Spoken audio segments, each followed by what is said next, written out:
మా పట్ల కృప చూపించి మీ పాదాలు ఎంత ప్రభువ సమకూడి ప్రార్థించుకునే ధన్యతను ప్రభువ మీరు మాకు దయచేసినందుకు వందనాలు అయా. విశ్వాసంతో మంచి మనస్తత్వాలతో అయా నీ యందు గురి కలిగి ప్రభువ మీ సందుకు వచ్చిన ప్రతి బిడ్డని జ్ఞాపకం చేసుకుని ప్రతి బలహీనతను యేసు క్రీస్తు నామములో లయపరుస్తున్నాం ప్రభువ. ప్రతి బిడ్డను బలపరచండి. నీ మాటలో ఉన్న జీవం, నీ మాటలో ఉన్న అభిషేకం, నీ మాటలో ఉన్న రక్షణ, నీ మాటలో ఉన్న స్వస్థత, నీ మాటలో ఉన్న దీవెన ప్రతి ఒక్కరు మనకు సహాయం చేయండి. ఈ మాట్లాడుతున్న సమయంలో ప్రభువ అయ్యా నిగ్రహం ప్రభువ, దయతో ప్రభువ ప్రతి ఒక్కరికి ప్రభువ నీ మాటలు వినే టైంలో ప్రభువ భయంతో విధేయతతో ప్రభువ నీ మాటలు లోబడే భాగ్యం దయచేయండి. అబ్రహాము నీ మాట విన్న ప్రభువ అతని జీవితంలో ప్రభు ఎంతో ప్రభు వణికితో భయంతో ప్రభు అయ్యా నీ మాటలు లోబడి ప్రభు ఆ మాట ప్రకారంగా జీవించబడుతూ అతని జీవితాన్ని ధన్యకరంగా మార్చావు. ఆయన పేరుని ప్రపంచంలో ప్రభు ఉన్నతమైన శిఖం ఉంచే ప్రభు రాత్రికాల సమయంలోనైనా నీ బిడ్డలందరినీ జ్ఞాపకం చేసుకుంటూ ప్రతి ఒక్కరు నీ మాటలు వినే భాగ్యం దయచేయండి. నీ మాటలకు వ్యతిరేకంగా పనిచేస్తున్న దుష్ట ఆలోచనలు యేసు క్రీస్తు నామములో లయపరుస్తున్నాం. యేసు క్రీస్తు నామములో లయపరుస్తున్నాం. ఇశ్రాయేలుని నా మాట నీకు ఎంత విలువ చెప్పాను ఆ గొప్ప భాగ్యం ప్రభు నీ బిడ్డలు పొందుకునే భాగ్యం దయచేయండి. దైవజనులు బలపరచండి. మీ శక్తితో నింపండి, మీ ఆత్మతో నింపండి. మీరే వాడవండి. నాతో మాతో మాతో మాట్లాడి ఘనత మహిమ ప్రభావాలు పొందుకోమని మీరే దీవించి ఆదరించమని యేసు నామములో ప్రార్థిస్తున్నారు మా తండ్రి. ఆమేన్.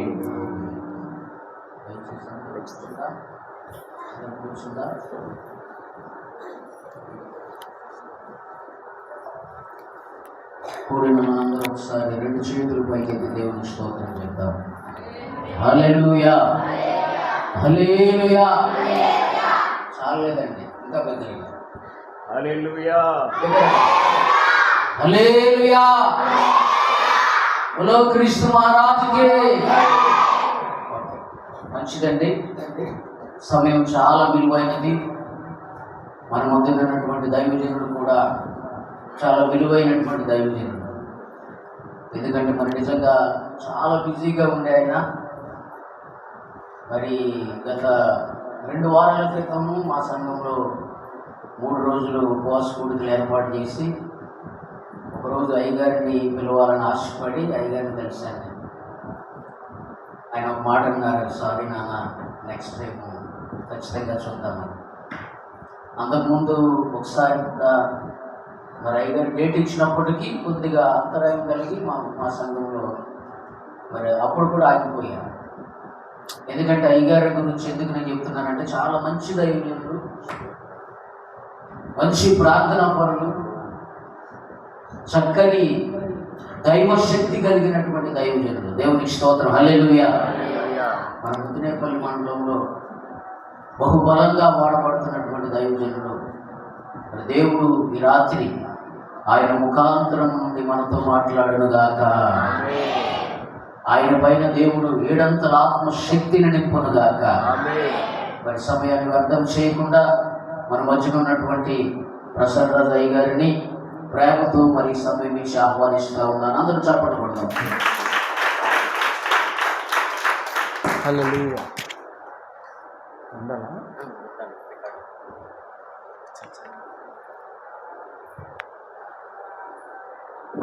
దేవునికే మహిమ ఘనత ప్రభావములు కలుగును గాక.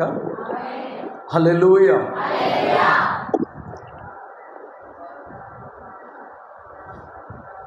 ఈ రాత్రి మీతో ఉండి దేవుని వాక్యం పంచుకోవడానికి దేవుడు నాకు ఇచ్చినటువంటి సమయాన్ని బట్టి నేను ప్రభుని ఎంతగానో స్తుతిస్తున్నాను, ప్రభుని ఎంతగానో మహింపరుస్తున్నాను. నన్ను ఈ స్థలానికి ఆహ్వానించిన దైవజనులు, యవన కాలములో దేవుని చేత బహుబలముగా వాడబడుతున్న దైవజనులు, యవన కాలంలో దేవుని కోసం రోషంగా పౌరుషంగా బ్రతుకుతున్న దైవజనులు, దేవుని కోసం ఏమైనా చేయాలి, అనేక ఆత్మల రక్షణార్థమై నేనేమైనా చేయడానికి సిద్ధం అనేటువంటి గొప్ప దైవజనులు రెవరెండ్ స్పర్జన్ రాజయ్య గారికి, అమ్మగారికి ప్రత్యేకంగా నా హృదయపూర్వకమైన వందనాలు. అలాగే తండ్రి సమానులు దైవజనులు విజయ్ కుమారయ్య గారు, వారు ఒకప్పుడు చాలా కష్టపడ్డారు, ప్రయాసపడ్డారు, సేవ పరిచర్యలో శ్రమించారు. ఆ శ్రమకు ప్రతిఫలంగా దేవుడు కుమారుణ్ణి, అలాగే కుమార్తెలను, అల్లుళ్లను వారి ప్రార్థన ద్వారా దేవుని పరిచర్లో దేవుడు వాడుకుంటున్నారు. మరి దైవజనులు విజయ్ కుమారయ్య గారికి, అమ్మగారికి ప్రత్యేకంగా వందనాలు. అలాగే యేసుదాస్ అయ్య గారికి, ఐడయ్య గారికి ప్రత్యేకంగా వందనాలు. అమ్మగారికి కూడా ప్రత్యేకమైన నా హృదయపూర్వక వందనాలు. సంఘ బిడ్డలైన మీ అందరికి కూడా నా హృదయపూర్వకమైన వందనాలు. మంచిది. మరి సింగరాయపాలెం అయ్యగారు అడిగినప్పుడు రాలేకపోయాను. మా చర్చిలో ఉపవాస ప్రార్థనలు జరగటం వలన అక్కడికి వెళ్ళలేకపోయాను. ప్రభుత్వం అయితే తప్పనిసరిగా ఈసారి ఎన్ని ఆటంకాలు వచ్చినా మరి వస్తానని మాటిస్తున్నాను. మంచిది. దేవుని బిడ్డలారా, అందరూ బాగున్నారా? Very good. ఈరోజైనా ఉపవాస ప్రార్థనలు ప్రారంభం. ఈ రోజు నుంచి, ఈరోజు, రేపు, ఎల్లుండి 3 రోజులు దేవుడు మీకు చక్కని శ్రేష్టమైన సమయాన్ని దేవునితో గడిపే అవకాశం దేవుడు మీకు ఇచ్చారు.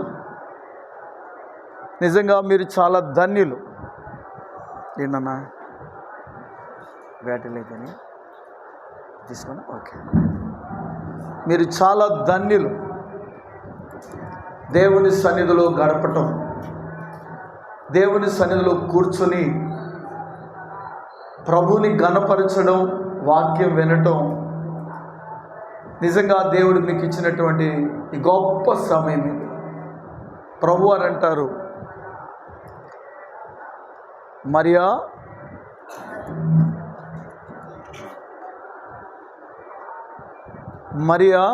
నీవు అనేకమైన పనులు పెట్టుకుని తొందరపడుతున్నావు. మార్త నీవు అనేకమైన పనులను పెట్టుకొని తొందరపడుతున్నావు, కానీ మార్త ఉత్తమమైనది ఎంచుకుంది. అలాగే మీరు కూడా దేవుని పాదాల దగ్గర కూర్చోవడం, వాక్యం వినటం దేవుడు మీకు ఇచ్చినటువంటి గొప్ప భాగ్యం. అందును బట్టి ఒకసారి అందరూ స్తోత్రం చెబుదాం. హల్లెలూయా. ఈ రాత్రి మనము దేవుని వాక్యం ధ్యానించబోతున్నాం. దానికి ముందుగా మీకు అలవాటు ఉందా? వందనాలు చెప్పుకునే అలవాటు ఉందా? ఒకసారి పక్కన తోలుతో చెప్పండి వందనాలని. Very good. మొక్కలు చూసి చెప్పట్లేదు, ఇట్ట అన్నారు, గెరటేస్తున్నారు వందనాలు. ఒకళ్ళు చూసుకొని మళ్ళా చెప్పండి, ఈ రాత్రి యేసయ్య నీతో మాట్లాడునుగా కానీ, ఈ రాత్రి యేసయ్య నిన్ను దర్శించునుగా అని చెప్పండి. ఓకే. ఈ రాత్రి యేసయ్య నిన్ను ఆశీర్వదిస్తున్నారు అని చెప్పండి. నిజంగా చెప్తున్నారా? ఓకే, సంతోషం. తప్పక మీరు ఈ రాత్రి మీరు ఆశీర్వదించబడి వెళ్ళబోతున్నారు. నమ్మిన వాళ్ళు స్తోత్రం చెబుదాం. హల్లెలూయా. ఉపవాస ప్రార్థన కూటాలు చాలా ప్రాముఖ్యమైనవి. ఎందుకంటే ఒక చిన్న కథ చెప్పి నేను దేవుని వాక్యంలోకి వెళ్తాను. దసరా సెలవులు ఇచ్చారట పిల్లలకి. దసరా సెలవులు ఇవ్వగానే పిల్లలు ఏం చేస్తారంటే వాళ్ళ అమ్మమ్మ వాళ్ళ ఇంటికి వెళతారు. ఎక్కువ శాతం ఒక పిల్లోడు 8వ తరగతి చదువుతున్న బాబు దసరా సెలవులకి వాళ్ళ అమ్మమ్మ వాళ్ళ ఇంటికి వెళ్ళాడట. వెళ్ళగానే ఇంటి దగ్గర వాళ్ళ తాత లేడు, వాళ్ళ మామ ఉంది. తీసుకెళ్ళిన బ్యాగ్ ఇంట్లో పెట్టి, మా అమ్మ బాగున్నామంటే బాగానున్నానరా, నీ ప్రయాణం బాగా సాగిందా అంటే బాగానే సాగింది. తాతయ్యడే అన్నాడట ఈ మనవడు. పొలం వెళ్ళాడురా, అంటే పొలం ఊరికి దగ్గరే. సరే మీ తాత వస్తూ ఉంటాడరా, మరి ఇళ్ళు ఎదురని చెప్పి ఆ మనవణ్ణి పంపించినాడు. ఆ బాబు వెళుతూ ఉండగా మధ్యలో ఆ బాబు వాళ్ళ తాతకి ఎదురొచ్చాడు. తాత బాగున్నావా? చేను బాగుందా? బాగానే ఉందిరా, ఒకసారి చేను చూసిరా, నేను వెళ్తున్నాను కానీ అని చెప్పి ఆయన గడ్డి మోపు ఎత్తుకుని ఇంటికి వచ్చేసాడు. ఈ 8 సంవత్సరాలు చదువుకునే బాబు పరుగు మీద ఆ చేను చుట్టూ తిరిగి వచ్చేసాడు. తాత ఇంటికాడ పచ్చగడ్డి మోపు పడేసి మంచినీళ్ళు దాకా కూర్చున్నాడు. ఏరా చేను ఎలా ఉందిరా? బాగున్నాం తాత అన్నాడు. చేనేమో నీతో మాట్లాడిందా అన్నాడంట. చిన్నపిల్లడికి పాపం అలాగే చూశాడంట. ఏరా చేను నీతో ఏమైనా మాట్లాడిందా? వాడు అవాక్కయ్యాడు. నాతో ఏం మాట్లాడలేదు తాత అన్నాడు. చేను మాట్లాడద్దా తాత అన్నాడు. అవునరా, మళ్ళీ ఒకసారి వెళ్ళరా అన్నాడట. దగ్గరగా పరుగు మీద వెళ్ళాడట. నిదానంగా చూసి వచ్చాడు. ఎరా చేను నీతో మాట్లాడిందా అన్నాడు. మాట్లాడింది తాత అన్నాడట. ఏమని మాట్లాడిందిరా అన్నాడట. మీరైతే ఏం చెప్తారు చెప్పండి? చేను మాట్లాడింది అన్నాడు. ఏమని మాట్లాడిందిరా అన్నాడట. అప్పుడు ఆ పిల్లోడు అన్నాడంట, త్వరగా కలుపు తీసేయాలి అని మాట్లాడిన తాత అన్నాడట. అంటే ఆ చేలో ఏముంది? కలుపు ఉందన్నమాట. కలుపుని చూడగా నా పిల్లోడికి అర్థమైంది కలుపు తీసేయమని చెబుతుందని. వెంటనే శభాషరా, నీవు బాగా చదువుకుంటున్నావు, మంచి తెలియగలడురా. ఈ ఉపవాస కోటాలు కూడా ఎందుకయ్యంటే చెప్పండి, కలుపు తీసేసే కోట. అదేంటి పాస్టర్ గారు, చేలో కలుపు తీయటానికి దీనికి సంబంధం ఏమిటంటారా? చేలో కలుపు తీస్తేనే చేను బాగా. ఆ కలుపు ఏమిటంటే బైబిల్లో రాయబడింది, చేదైన వేరు ఏదైనా నీలో మొలిచిందేమో. కాబట్టి గత కాలంలో చేదైన వేరు సంఘములో ఉన్న విశ్వాసులైన మీలో ఏదైనా మొలిస్తే ఈ కూడికల ద్వారా ఏం చేసేయాలి? దానిని తీసివేసుకోవాలి. అప్పుడు మీరు ఫలిస్తారు, మీరు అభివృద్ధి. కలుపుంటే చేను మంచి దిగుబడి రాదు. అలాగే మీరు కూడా ఏదైనా చేదైన వేరు ఏదైనా ఉందనుకోండి, మిమ్మల్ని అభివృద్ధి చెందనివ్వకుండా అది అడ్డుపడుతుంది. కాబట్టి ఆ వేరు తీసేసుకోవాలి అంటే మీరు తప్పనిసరిగా ఉపవాసం ఉండాలి. మందిరానికి వచ్చే దేవుని వాక్యం విన్న వాక్యాన్ని మీ జీవితాలలోనికి అప్లై చేసుకోవాలి. విన్న వాక్యాన్ని విడిచిపెట్టకూడదు. ఆ విన్న వాక్యాన్ని మీ జీవితానికి అన్వయించుకొని వాక్య ప్రకారంగా నడుచుకుంటే మీరు ఆత్మలో ఎదుగుతారు, ఆధ్యాత్మికంగా బలపడతారు. దేవుని కొరకై బలమైన ఫలించడి కొమ్మలుగా ఫలించడి దేవుని బిడ్డలుగా మీరు ఉంటారు. ఒకసారి అందరూ మళ్ళీ చెబుదాం, హల్లెలూయా. దేవుని బిడ్డలారా, నేను రేపు కూడా వస్తాను మరింత సందేశం. నేను తొందరగా ముగించి మా బాబుని బస్సు ఎక్కించి పంపించాలి హైదరాబాద్ బైబిల్ ట్రైనింగ్కి. ప్రార్థన చేసి పంపించాలి. నేను తొందరగా వెళ్ళాలి కాబట్టి చిన్న విషయం చెప్పి నేను తొందరగా ముగించడానికి ప్రయత్నం చేస్తాను.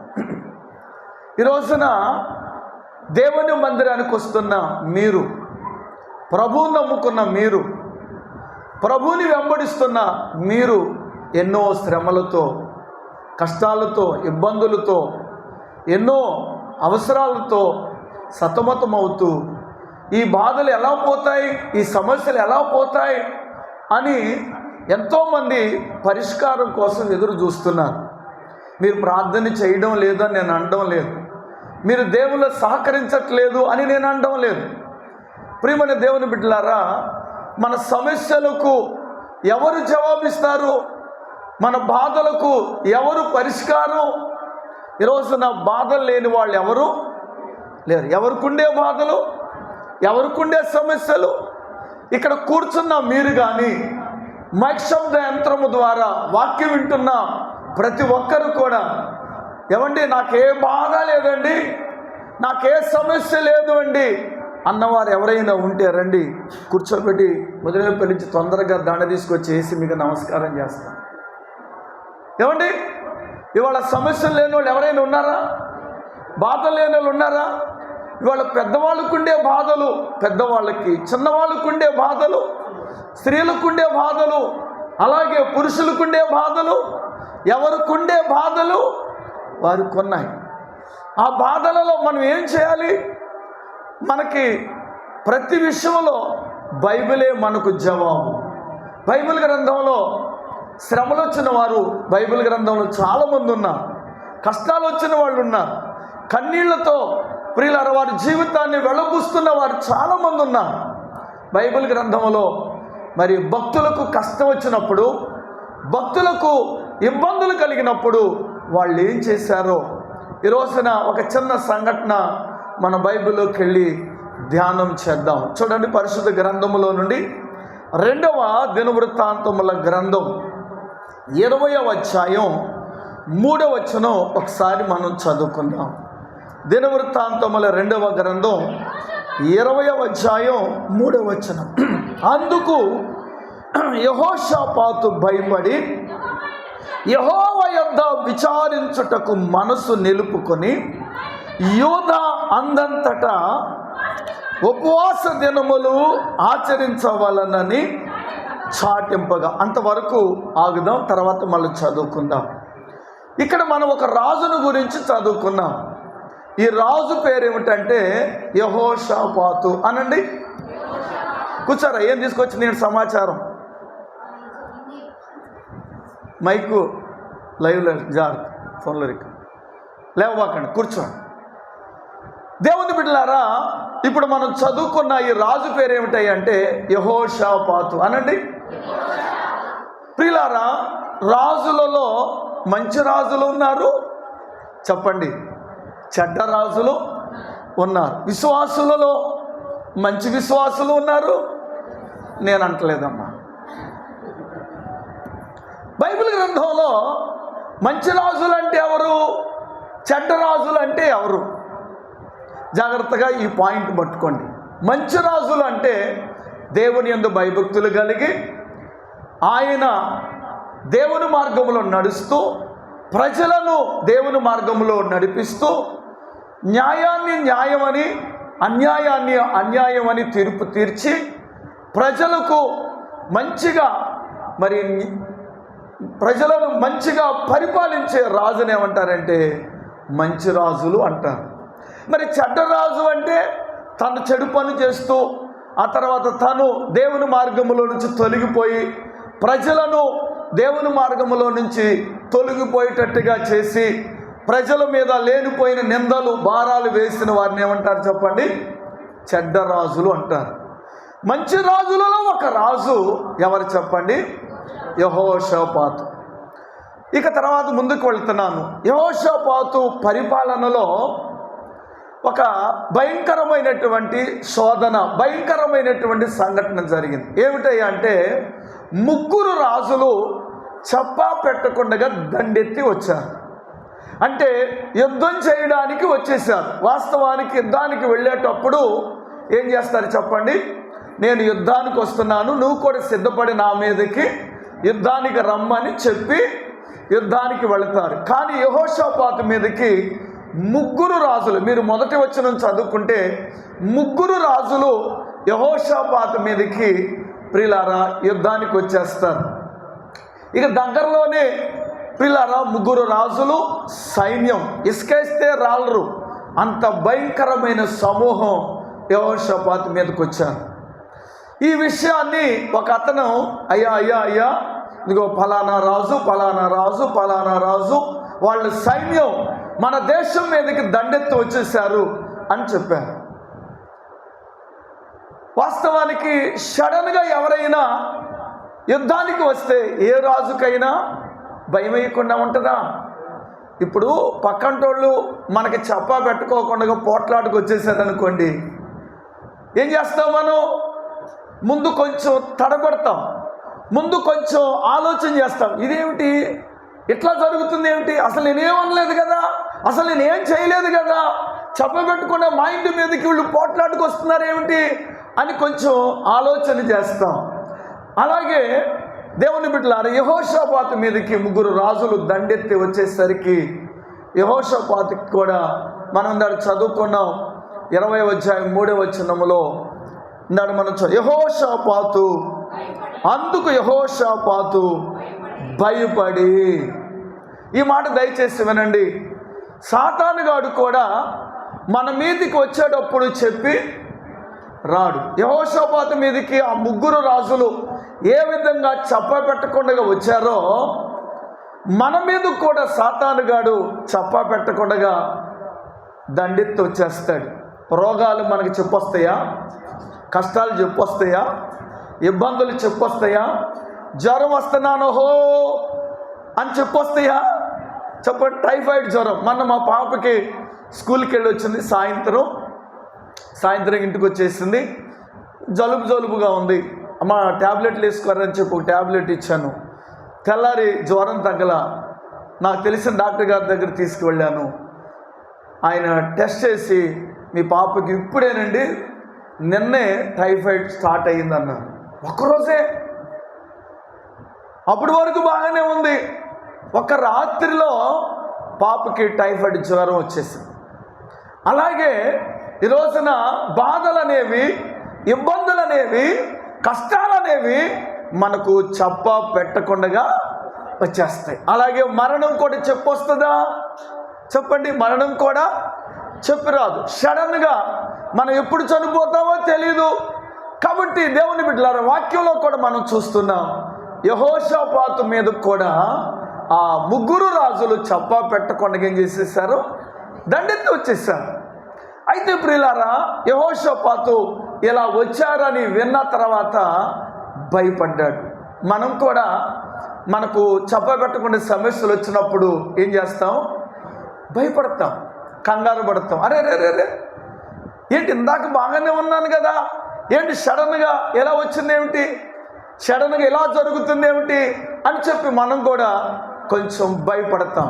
యెహోషాపాతు కూడా భయపడ్డాడు. జాగ్రత్తగా దయచేసి వినండి. సమస్యలకు మనం భయపడతాం, సమస్యలకు మనం బెంబేలు పడిపోతాం. మానవ సహజం, మానవులం కాబట్టి ప్రతి ఒక్కరూ కూడా మనకున్న పరిస్థితిని బట్టి భయపడతాం, బాధపడతాం. అయితే బైబిల్ గ్రంథంలో మనం చదువుతున్నాం, యెహోషాపాతు మనవలే భయపడ్డాడు. ఈ రాత్రి ఇక్కడ కూర్చున్న మీరు కూడా ఏ సమస్యకు భయపడుతున్నారో, ఏ రోగానికి భయపడుతున్నారో, ఏ బలహీనతకు భయపడుతున్నారో బైబిల్ చెప్తా ఉంది. భయపడవద్దు అని 365 సార్లు రాయబడి ఉంది. అంటే సంవత్సరానికి ఎన్ని రోజులు? 365 రోజులు. అంటే రోజుకు ఒకసారి బైబిల్ మనకేమని చెప్తుందంటే, చెప్పండి ఏమని? భయపడవద్దు. కానీ మనము ప్రియులారా, దేవుడు భయపడవద్దంటే మనం భయపడతాం. దేవుడు భయపడండిరా అంటే భయపడం. మనతో వచ్చిన సావు అదే. దేవునికి భయపడండిరా అని దేవుడు చెప్తుంటే, బైబిల్ చెప్తా ఉంటే సమస్యలకు భయపడిపోతాం, మనకున్నటువంటి పరిస్థితులను బట్టి భయపడతాం. కానీ మనం భయపడవలసింది సమస్యలకు కాదు, కష్టాలకు కాదు. మనం భయపడవలసింది మన సృష్టికర్త అయిన దేవునికి భయపడాలి. హల్లెలూయా, హల్లెలూయా. మనం కొంచెం ముందుకు సాగితే, భయపడి యెహోవా యందు విచారించుటకు మనసు నిలుపుకొని. 2వ పాయింట్ మీరు గుర్తుపెట్టుకోండి. దేవుని బిడ్డలారా, భయపడ్డాడు. కానీ ఆ మాట విన్నప్పుడు, ఆ 3 రాజులు తన మీదకి దండెత్తి వచ్చారు అనే మాట విన్నప్పుడు భయం వచ్చింది. కానీ మరలా వెంటనే ఏం చేశాడంట? దేవుని దగ్గర ప్రార్థన చేయడానికి ఏం చేసుకున్నాడట? మనసు నిలుపుకొని. ప్రభుకు స్తోత్రం చెబుదాం. హల్లెలూయా, హల్లెలూయా. ఈ రాత్రి దయచేసి ప్రతి ఒక్కరు ఆలోచించండి. నీకున్న భయాన్ని బట్టి, నీకున్న సమస్యను బట్టి భయపడుతున్నామేమో. ఇక్కడ యెహోషాపాతు మనకు తెలియచేస్తున్న ఒక మంచి మాట ఏమిటంటే, భయపడినప్పటికీ ఆ భయములు అలాగే వణికిపోతూ ఉండలేదు. కానీ వెంటనే అతడు ఏం చేశాడంటే, ఆ భయాన్ని విడిచిపెట్టి దేవుని దగ్గర విచారించుటకు ఏమి నిలుపుకొనెను? తన మనసు నిబ్బరపరుచుకున్నాడట. ప్రభుకు స్తోత్రం చెబుదాం. హల్లెలూయా. ఒక్కొక్కసారి మనకొచ్చే ఆ సమస్యల వల్ల భయపడిపోతాం, కంగారు పడిపోతాం, ఆ రోగాన్ని బట్టి బెంబేలెత్తిపోతాం. అయితే ఏం చేయాలో తెలియదు, ఏం చేయాలో ఆలోచన మనకు రాదు. కానీ యెహోషాపాతుకి ఒక ఆలోచన వచ్చింది. మనం ఈ సమయంలో భయపడితే ఇలా కూర్చుంటే రాజ్యం ఏమైపోతుంది? పరిస్థితులు అననుకూలమైపోతాయి. కాబట్టి ఈ సమయంలో మనం ఏం చేద్దామయ్యా అంటే ప్రార్థన చేద్దాం. ప్రార్థన చేయడానికి అతడు ఏం చేశాడంటే తన మనస్సును నిలుపుకున్నాడు. ప్రభుకు స్తోత్రం చెబుదాం. నీ సమస్యలలో, నీ కష్టాలలో, నీ బాధలలో ప్రార్థన చేయడానికి నీవు నిబ్బరముగా ఉండగలిగితే విజయం నీదే. హల్లెలూయా, హల్లెలూయా. సమస్య వచ్చిందని ఎవరికో చెప్పుకుంటే, కష్టం వచ్చిందని ఎవరితో పంచుకుంటే ఆ కష్టాన్ని ఎవరు తీర్చలేరు. నీ కష్టాన్ని తీర్చగలిగిన వాడు, నీ కన్నీరు తుడవగలిగిన వాడు, నీ సమస్యకు పరిష్కారం ఇవ్వగలిగిన వాడు, నీకున్న ప్రతి అవసరాన్ని తీర్చగలిగిన సమర్థుడు నజరేయుడైన యేసు. హల్లెలూయా. ప్రియమైన దేవుని బిడ్డలారా, వాక్యంలో మనం చదువుతున్నాం, యెహోషాపాతు తనకున్న ఆ పరిస్థితిని బట్టి, ఆ కష్టాన్ని బట్టి, ఆ బాధను బట్టి యెహోషాపాతు ఏం చేశాడంటే ప్రార్థన చేయడానికి ఏం చేశాడట? మనసు నిలుపుకోవాలి. ఇవాళ చాలామంది సమస్యలు వస్తే ప్రార్థన చేయడానికి పూనుకుంటున్నామా? ప్రార్థన చేయడానికి ముందుకు వస్తున్నామా? ఒక రాజు అయి ఉండి, ఒక అధికారి అయి ఉండి, సర్వాధికారం కలిగి ఉన్న ఆ రాజే ప్రార్థన చేయడానికి మనస్సు నిలుపుకున్నాడు అంటే మరి మనం ఎంత నిబ్బరం చేసుకుని ప్రభు సన్నిధిలో ప్రార్థన చేయాలి. హల్లెలూయా, హల్లెలూయా. ఈ రాత్రి మీకు చెప్తున్నాను, మన సమస్యలలో ప్రార్థన చేయగలిగితే, మన కష్టాలలో మనం దేవుని సన్నిధికి వచ్చి ఆయన పాదాలు పట్టుకోగలిగితే, ఆయన సన్నిధిలో నింబరం చేసుకుని యేసయ్యా అని ఆయన వైపు చేతులు చాపగలిగితే నీ ప్రార్థన నీ పరిస్థితులను మారుస్తుంది. హల్లెలూయా. నీ పరిస్థితులను మార్చేది నీవు చేసిన ప్రార్థనే. నీ పరిస్థితులను మార్చేది నీవు చేసే ప్రార్థన మీద ఆధారపడి ఉంది. ఇవాళ సంఘంలో చాలామంది ఏం చెప్తారో తెలుసా? పాస్టర్ గారు మీరు ఉపవాసం ఉండండి, పాస్టర్ గారు మీరు ఉపవాసం ఉండండి, మేము మాత్రం 3 పూట్ల తిని హాయిగా. మీకున్న సమస్యలను బట్టి, మీకున్న కష్టాన్ని బట్టి, మీకున్న బాధను బట్టి మీరు ప్రభు సన్నిధికి వచ్చి యెహోషాపాతులాగా ఏం చేయాలి చెప్పండి? మనస్సు నిలుపుకొని యెహోవా యొద్ద విచారించాలి. ప్రభుకు స్తోత్రం చెబుదాం. యేసయ్యా నాకొచ్చిన ఈ కష్టాన్ని చూడు బాబు, నాకొచ్చిన ఈ బాధను చూడయ్యా, నాకొచ్చినటువంటి రోగాన్ని నీవు చూడయ్యా అని చెప్పి దేవుని వైపు మనం చూడగలిగితే, దేవుని సన్నిధిలో మనం ప్రార్థన చేయగలిగితే, ప్రార్థన మనము దేవుని సన్నిధిలో చేయగలిగితే నా దేవుడు నిన్ను మనల్ని ఎవరిని విడిచిపెట్టే దేవుడు కానే కాడు. ప్రభుకు స్తోత్రం చెబుదాం. హల్లెలూయా. ఈ రోజున నీవు మనసు నిబ్బరం చేసుకో. ఎందుకో తెలుసా? చెప్పండి. ప్రార్థన చేయడానికి. నీ సమస్యల వైపు చూడబాక, నీకున్న కష్టం వైపు చూడబాక, నీకున్నటువంటి ఆ యొక్క రోగం వైపు చూడబాక. నీకున్న రోగం వైపు నువ్వు చూస్తున్నావు అనుకో, నీ రోగం ఇంకా నీవు రోగాన్ని నీ వైపు చూడకుండా మాని యెహోషాపాతులాగా మనసు నిలుపుకొని దేవుని దగ్గర ప్రార్థన చేయడానికి సంగమా ఇష్టపడండి. సంగమా ముందుకు రండి. దేనికోసమో తెలుసా? నీ కష్టాన్ని పోగొట్టుకోవడానికి, నీకున్న సమస్యలను పోగొట్టుకోవడానికి, నీకున్న అవసరాలు తీరడానికి నీవు దేవుని మందిరానికి వచ్చి యెహోషాపాతులాగా నిబ్బరము కలిగి ప్రార్థన చేయగలిగితే నా దేవుడు నిన్ను దాటిపోయేవారు, నా దేవుడు నిన్ను విడిచిపెట్టి వెళ్ళిపోయేవారు కానే కాడు. ప్రభుకు స్తోత్రం చెబుదాం.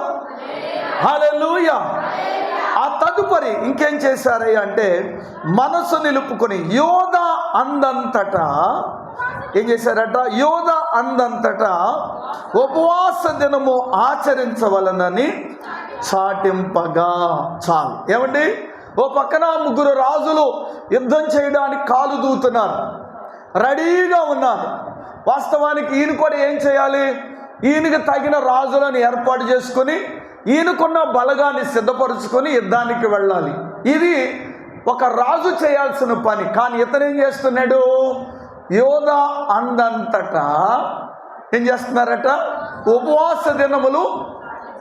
నేను అనుకుంటాను కొంతమంది అటు ఇటుగా ఉన్న విశ్వాసులు కదా, కాసేపు లోకం కాసేపు దేవుడు అనుకునే విశ్వాసులు, ఎరా అసలు ఈ రాజుగారికి బుర్ర ఉందా? ఈ రాజుగారికి అసలు ఆలోచన ఉందా? ఓ పక్కనే 3 రాజులు వచ్చి ఏం చేస్తున్నారు చెప్పండి? యుద్ధం చేయడానికి రెడీగా ఉన్నారా? రా, యుద్ధం చేద్దాంరా అని చెప్పి వాళ్ళు కేకలేస్తుంటే ఈయన అంటాడు, మన దేశమంతా ఏం చేద్దాం? ఉపవాసం ఉండి ప్రార్థన చేద్దాం. ఈ ప్రార్థన చేద్దాం అనే మాట ఎవరికి నచ్చుతుందయ్యా అంటే, దేవునిలో పూర్తిగా ఉన్నవారికి, దేవుని మీద ఆధారపడిన వారికి అర్థమవుతుంది. ఉపవాసం ఉందాం, ప్రార్థన చేద్దాం అనే మాట వాళ్ళు ప్రియులారా కొంతమంది అటు ఇటుగా ఉన్న వాళ్ళు తిరస్కరించి ఉంటారు. కొంతమంది ఇదేమిటిరా ప్రార్థన చేద్దాం అంటాడేమిటి, ఈయనకి అసలుకి మైండ్ ఉందా లేదా అని కొంతమంది అనే ఉంటారు. నోరు మీరా, ఇప్పుడున్న సమస్యను బట్టి మనం చేయగలిగేది ఏమిటయ్యా అంటే ఉపవాసం ఉండి ప్రార్థన చేయడం. ప్రభువుకు స్తోత్రం చెబుదాం. హల్లెలూయా. తన బాధలో, తన కష్టంలో, శోధనలో యెహోషాపాతు భయపడినప్పటికీ ధైర్యం తెచ్చుకుని దేవుని దగ్గర విజ్ఞాపన చేయడానికి, రెండవది ప్రియులారా యోధా అందంతటా ఏం ప్రకటించారు? ఉపవాస దినములు ప్రకటించారు. ఇప్పుడు మీ పాస్టర్ గారు, మీ ఆత్మీయ తండ్రి గారు, వారి బిడ్డలు ఈ ఉపవాస దినాలు ఎందుకు ఏర్పాటు చేశారయ్యా అంటే, యెహోషాపాతు ఎందుకు ఏర్పాటు చేశారయ్యా అంటే, ప్రస్తుతం వారి ముందు ఒక పెద్ద సమస్య ఉంది. ఆ సమస్య ఎలా పరిష్కరించబడుతుంది అంటే ప్రియులారా ప్రార్థన చేయటం ద్వారా, రెండవది ఉపవాసం ఉండి దేవునికి విజ్ఞాపన చేయటం ద్వారా. ప్రభువుకు స్తోత్రం చెబుదాం. హల్లెలూయా, హల్లెలూయా. ఈరోజున ప్రియమైన దేవుని బిడ్డలారా, మామూలు ప్రార్థన వేరు, ఉపవాస ప్రార్థన. మామూలుగా మనం రోజు చేసుకునే ప్రార్థనే, కానీ ఉపవాసం ఉండి చేసే ప్రార్థన ఎలాంటిది అంటే చెప్పండి, ఎమర్జెన్సీ కాల్ లాంటిది. దేవుడు మన ప్రార్థన వెంటనే అంగీకరించాలంటే మనం ఉపవాసం ఉండి ఏం చేయాలి? ఉపవాసం అంటే ఏమిటి? ఒక అరకిలో ఉప్మా రవ్వ, ఒక 1/2 డజను అట్టిపళ్ళు, ఒక గ్లాస్ పాలు, వీలైతే ఒక 2-3 అట్లు కదండి. ఇదేనా ఉపవాసం అంటే? నీకు జవాబు దేవుని నుంచి రావాలంటే, నీకున్నటువంటి ప్రతి సమస్య నుంచి నీ విడుదల పొందాలి అంటే యెహోషాపాతు ఏం చేశారంటే ఉపవాస దినములు చాటించారు. ఆ దేశమందంతటా సహోదరులారా, మన దేశం మీదకి 3 రాజులు దండెత్తొస్తున్నారు. కాబట్టి దేశమంతా కూడా ఎక్కడ వాళ్ళు అక్కడే, ఏ ప్రాంతంలో ఉన్నవారు ఆ ప్రాంతంలో ఉపవాసం ఉండి ఇదిగో దేవునికి విజ్ఞాపన చెయ్యండి. ప్రభువుకు స్తోత్రం చెబుదాం. ఎందుకు ఉపవాసం ప్రార్థన చేయాలంటే వారు ముందు ఉన్న ఆ యుద్ధములో వాళ్ళు ఏం పొందాలి? జయం పొందాలి. ఆ యుద్ధములో వారికి విజయం కలగాలి. ప్రభువుకు స్తోత్రం. చదువుకున్న పిల్లలారా, ఇదిగో యవనస్తులారా, ఓ ప్రియ సహోదరులారా, ప్రియ గ్రామస్తులారా, ఈ రోజున ప్రతి కుటుంబంలో ఏదో ఒక శోధన, ప్రతి కుటుంబంలో ఏదో ఒక బాధ. ఈ రోజున నీ బాధలకు పరిష్కారం ఈ ఉపవాస ప్రార్థనలే. హల్లెలూయా, హల్లెలూయా, హల్లెలూయా. బైబిల్ గ్రంథంలో మనకున్న సమస్యలను బట్టి మనం ఏం చేయాలి తెలుసా? ఒక మాట చూద్దాం. యేవేలు గ్రంథం, మళ్ళీ ఇక్కడికే వద్దాం, మళ్ళీ ఇదే అధ్యాయంలోకి వద్దాం. ఒకసారి రండి. యేవేలు గ్రంథం రండి త్వరగా. మొదటి అధ్యాయం, యేవేలు గ్రంథం మొదటి అధ్యాయం 14వ వచనం. ఉపవాస దినములు ప్రతిష్ఠించుడి, వ్రత దినములు ఏర్పరచుడి, యెహోవాను బ్రతుమాలు కొనుటకై పెద్దలను దేశములోని జనులందరినీ మీ దేవుడని యెహోవా మందిరములో సమకూర్చుడి. చాలు నాన్న. ఒకసారి అందరూ మళ్ళీ చెబుదాం. వాక్యం విన్నారా? వాక్యం బైబిల్ ఉన్నవారు చదివారా? ఏం ప్రతిష్ఠించాలంటమ్మా? ఉపవాస దినములు ప్రతిష్ఠించుడి. వ్రత దినములు యెహోవాని బ్రతుమాలు కొనుటకై పెద్దలను దేశములో ఉన్న జనులందరినీ మీ దేవుడిని యెహోవా మందిరములోనికి. ఈ వాక్యాన్ని బట్టి నేను మిమ్మల్ని ఒక మాట అడుగుతున్నాను. ఈ 3 దినాలు ఉపవాస దినాలుగా ప్రతిష్ఠించుకున్నారా? వ్రత దినాలుగా ఏర్పాటు చేసుకున్నారా? సేవకులు పెట్టారు ఈ 3 రోజులు ఉపవాస ప్రార్థనలని. మంచిదే, వచ్చేసారు మందిరానికి. మరి నువ్వు కూడా ఒక నిర్ణయం తీసుకోవాలి కదా, నువ్వు కూడా ఒక ప్రతిష్ఠ చేసుకోవాలి కదా. మా పిల్లలకి చెప్పాను, మా సంఘంలో ఉన్న విశ్వాసులకి ఇదే మాట చెప్పాను మొదటి రోజున. ఉపవాస దినాలు ప్రతిష్ఠించుకోండి. వ్రత దినాలు 21 రోజండి మా సంఘ బిడ్డలు ఉపవాసం ఉన్నారు. 21 రోజండి వ్రత దినాలు పాటించారు. మేము కూడా పాటించాం. మీరు 3 రోజులే. ఆల్రెడీ ఈరోజు అయిపోతుంది, ఇంకా మీకున్నది ఈ మొదటి రోజు. కాబట్టి నేను మిమ్మల్ని బ్రతిమలాడుతున్నాను, మీరు ప్రతిష్ఠించుకోండి. నాతో మాట ఈ మాట చెప్తారా? యేసయ్యా, ఒక నిర్ణయం తీసుకొని చెప్పండి మళ్ళీ. నిజంగా చెప్పండి. యేసయ్యా, ఈ 3 రోజులు ఉపవాస దినములుగా, చెప్పట్లా కొంతమంది, ప్రతిష్ఠించుకొనుచున్నాము. ఏమైందిరా యవన బిడ్డలు? చెప్పండి గట్టిగా. మీరు దేవునికి మాట ఇస్తున్నారు. చెప్పండి. యేసయ్యా, ఈరోజు, రేపు, ఎల్లుండి ఈ 3 రోజులు ఉపవాస దినములుగా ప్రతిష్ఠించుకొనుచున్నాము, వ్రత దినాలుగా ఏర్పరచుకొనుచున్నాము. మీరు ఎవరికి మాట ఇచ్చారు? జాగ్రత్త. ఈ 3 రోజులు మీకు ప్రతిష్ఠిత దినాలు, వ్రత దినాలు మీరు ప్రతిష్ఠించుకున్నారు. కాబట్టి చక్కగా మందిరంలోకి వచ్చేయండి, ప్రార్థన చేసుకోండి. మీకున్న బాధలను బట్టి, మీకున్న కష్టాన్ని బట్టి ప్రార్థన చేసుకోండి. నా దేవుడు మీ ప్రార్థన ఆలకించి దేవుడు ఏమిస్తారు చెప్పండి? జవాబిస్తారు. హల్లెలూయా. ప్రార్థన చేసి నష్టపోయిన వాళ్ళు ఎవరు? ప్రార్థన చేసి సిగ్గుపడిన వారెవరు? ప్రార్థన చేసి బలహీనైన వారెవరు? ప్రార్థన చేయకుండా బలహీనైన వాళ్ళు ఉన్నారు, కానీ ప్రార్థన చేసి నష్టపోయిన వాళ్ళు ఎవరు? ఈ 3 రోజులు నీకోసం నా దేవుడు ప్రతిష్ఠ దినాలుగా, వ్రత దినాలుగా ఇచ్చారు. కాబట్టి చక్కగా మీరు వ్రతం కలిగి చక్కగా ఉండండి. దేవుడు మీ కుటుంబాల్లో అద్భుతాలు జరిగించునుగాక, ఆశ్చర్య కార్యాలు జరిగించునుగాక, మీ ప్రార్థనలు దేవుడు తన సన్నిధికి చేర్చుకొనుగాక. హల్లెలూయా. ఇప్పుడు మళ్ళా మనం దినవృత్తాంతాలు గ్రంథం 20వ అధ్యాయం వచ్చేస్తున్నాం. కాబట్టి ఆనాడు యెహోషాపాతు యూదా దేశం అందంతటా ఏం చేశారట? ఉపవాస దినాలు చాటించేసేసారు. అందరూ ఎక్కడ వాళ్ళు అక్కడుండి ఉపవాసం ఉండి ప్రార్థన చేస్తున్నారు. యేసయ్యా, యేసయ్యా అని అందరూ దేవుని వైపు చూస్తున్నారు. వారు ఉపవాసం ఉండి ఏమని ప్రార్థన చేశారో తెలుసా? మీరు కూడా ఉపవాసం ప్రతిష్ఠించుకున్నారు కాబట్టి ఏమని ప్రార్థన చేయాలో తెలుసా? చదవండి. దినవృత్తాంతములో 2వ గ్రంథం 20వ అధ్యాయం 12వ వచనం ఆఖరిలో ఏం చదవండి, లేకపోతే మొదటి చదవండి. నా దేవా, నీవు వారికి తీర్పు తీర్చవా? మా మీదకు వచ్చు ఈ గొప్ప సైన్యముతో యుద్ధము చేయుటకు మాకు శక్తి చాలదు, మేము ఏమి చేయుటకు మాకు తోచదు, నీవే మాకు దిక్కు అని ప్రార్థన చేశాను. అందరూ ఒకసారి హల్లెలూయా చెబుదాం. హల్లెలూయా. ఈ యూదా అందంతట, ఆ దేశం అందంతట ఉపవాసం ఉండి పిల్లల వారు ఏమని ప్రార్థన చేస్తున్నారో తెలుసా? వాక్యంలో మనం చదువుతున్నాం, నీవే మాకు దిక్కు. హల్లెలూయా.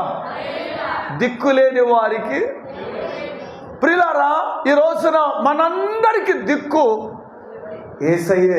హల్లెలూయా.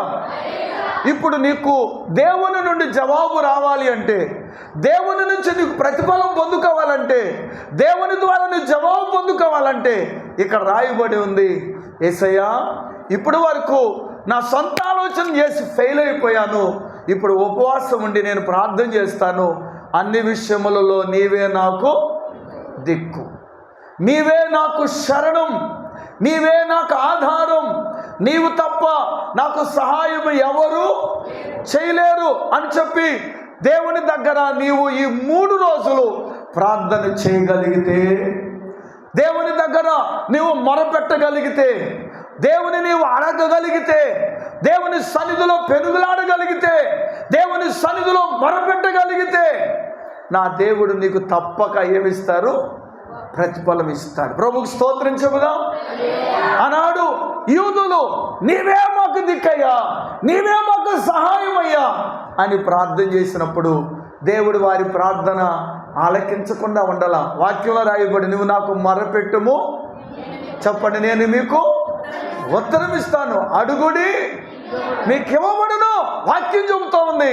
ఈ రోజున మనం అందరం కూడా ఉపవాసం ఉండి మనం దేవుని సన్నిధిలో నీవే శరణమయ్యా, నీవే దిక్కయ్యా అని దేవుని సన్నిధిలో నీవు నేను మనం అందరం ప్రార్థించగలిగితే దేవుడు ఆనాడు ఏమని జవాబిచ్చాడు తెలుసా? ఆనాడు వాళ్ళు ప్రార్థన చేస్తున్నప్పుడు దేవుడు వాళ్ళకి ఏమని జవాబిచ్చాడు తెలుసా? 15వ వచనం ఆఖరి లైన్, యోదావారులారా, యెరూషలేము కాపురస్తులారా, యెహోషాపాతు రాజా, మీరందరూ ఆలకించండి. యెహోవా సెలవిచ్చినదేమనగా, ఈ గొప్ప సైన్యమునకు మీరు భయపడకుడి, జడియకుడి, ఈ యుద్ధం మీరు కాదు మీ దేవుడే జరిగించును. ఒకసారి అందరూ మళ్ళీ చెబుదాం, హల్లెలూయా. దేవుడు వారితో మాట్లాడుతున్నారు. దేవుడు వారితో వాళ్ళు ఉపవాసం ఉండి ప్రార్థన చేస్తుంటే, ఓ ప్రజలారా, ఓ రాజా, మీ ప్రార్థన సన్నిధికి చేరింది, మీ ప్రార్థన సన్నిధికి వచ్చింది. ఇప్పుడు మీరు వెళ్ళి యుద్ధం చేయాల్సిన అవసరం, మీ పక్షముగా ఎవరు యుద్ధం చేస్తారు? మీ దేవుడైన యెహోవా. ఈ రాత్రి ఒక మాట మీరు ఆలోచించండి. మీ సమస్యల చేత మీరు పోరాడుతున్నారా? బాధల చేత మీరు పోరాడుతున్నారా? నా ప్రభు అంటున్నారు, మీరు కాదు పోరాడాల్సింది. చెప్పండి, నేను మీ సమస్యల చేత యుద్ధం, మీకున్న బాధలతో నేను యుద్ధం చేస్తాను. హల్లెలూయా. దేవుడే గనక మన పక్షంగా యుద్ధం చేస్తే సమస్యలు ఆగుతాయండి? ఇంకా ఏమండి, బాధలు ఆగుతాయా? ఇట్టే దూరం అయిపోతాయి. హల్లెలూయా. అనాడంటారు, మీరు యుద్ధం చేయాల్సిన అవసరం లేదు, నేనే మీ పక్షంగా యుద్ధం చేస్తాను. కాబట్టి రాత్రి దయచేసి ఆలోచించండి. నీవు నేను మనం అందరం కూడా మన సమస్యలను మనము మన చేతుల్లోకి తీసుకుని మనం పోరాడుతున్నాం. మన సమస్యలు ప్రియులారా మనతో పెట్టుకుని మనమే యుద్ధం చేస్తున్నాం.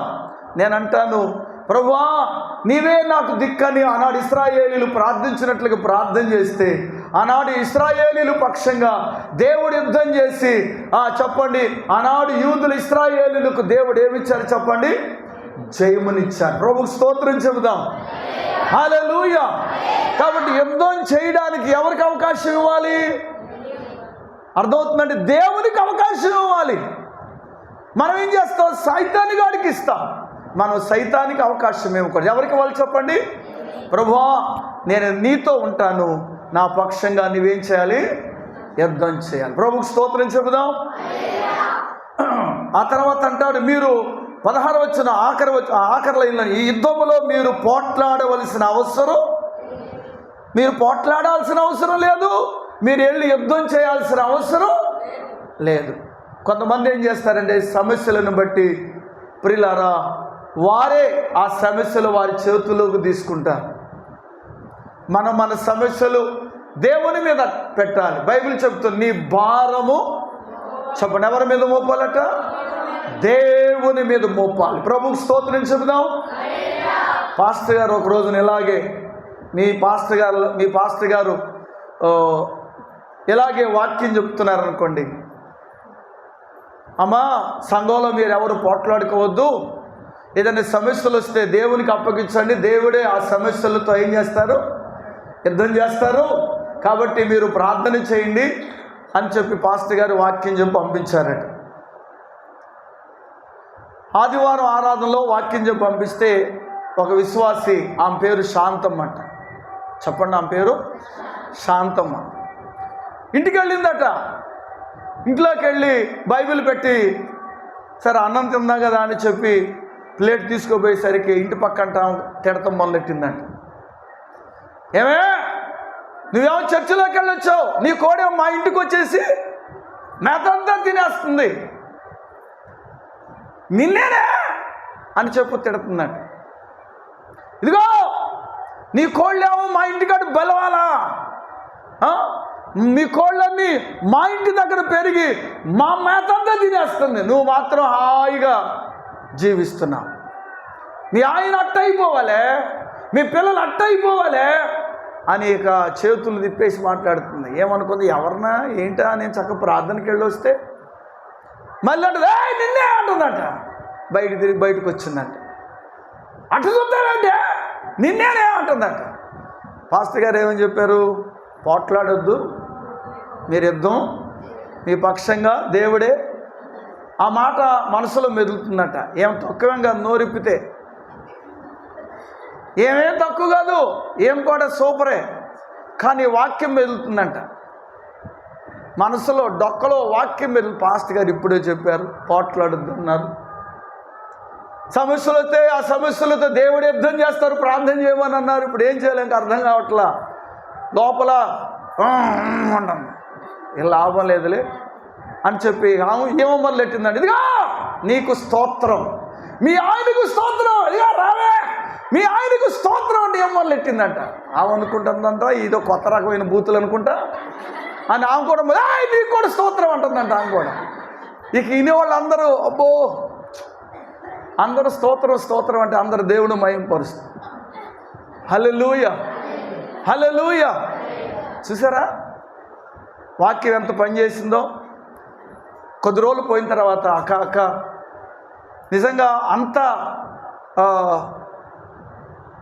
అంత బాధని ఎట్లా ఓర్చుకున్నావు, నిజంగా నేను నిన్ను కావాలని తిట్టలేదు, ఏమిటో నాకు అంత కోపం వచ్చేసింది నీ మీద, అలా తిడుతుంటే నీవెందుకు నా మీద తిట్టలేదంటే నువ్వు వాక్యం నాలో ఆ వాక్యం పనిచేస్తుంది కాబట్టి నేను కూడా మీ చర్చికి వస్తా. ఆ మరుసటి వారం ఆమె కూడా చర్చికి వచ్చిందట. ఆ రోజు మీ పాస్టర్ గారు చెప్పే వాక్యాన్ని విని చెప్పండి మారు మనసు పొందండి. ప్రభుకి స్తోత్రం చెబుదాం.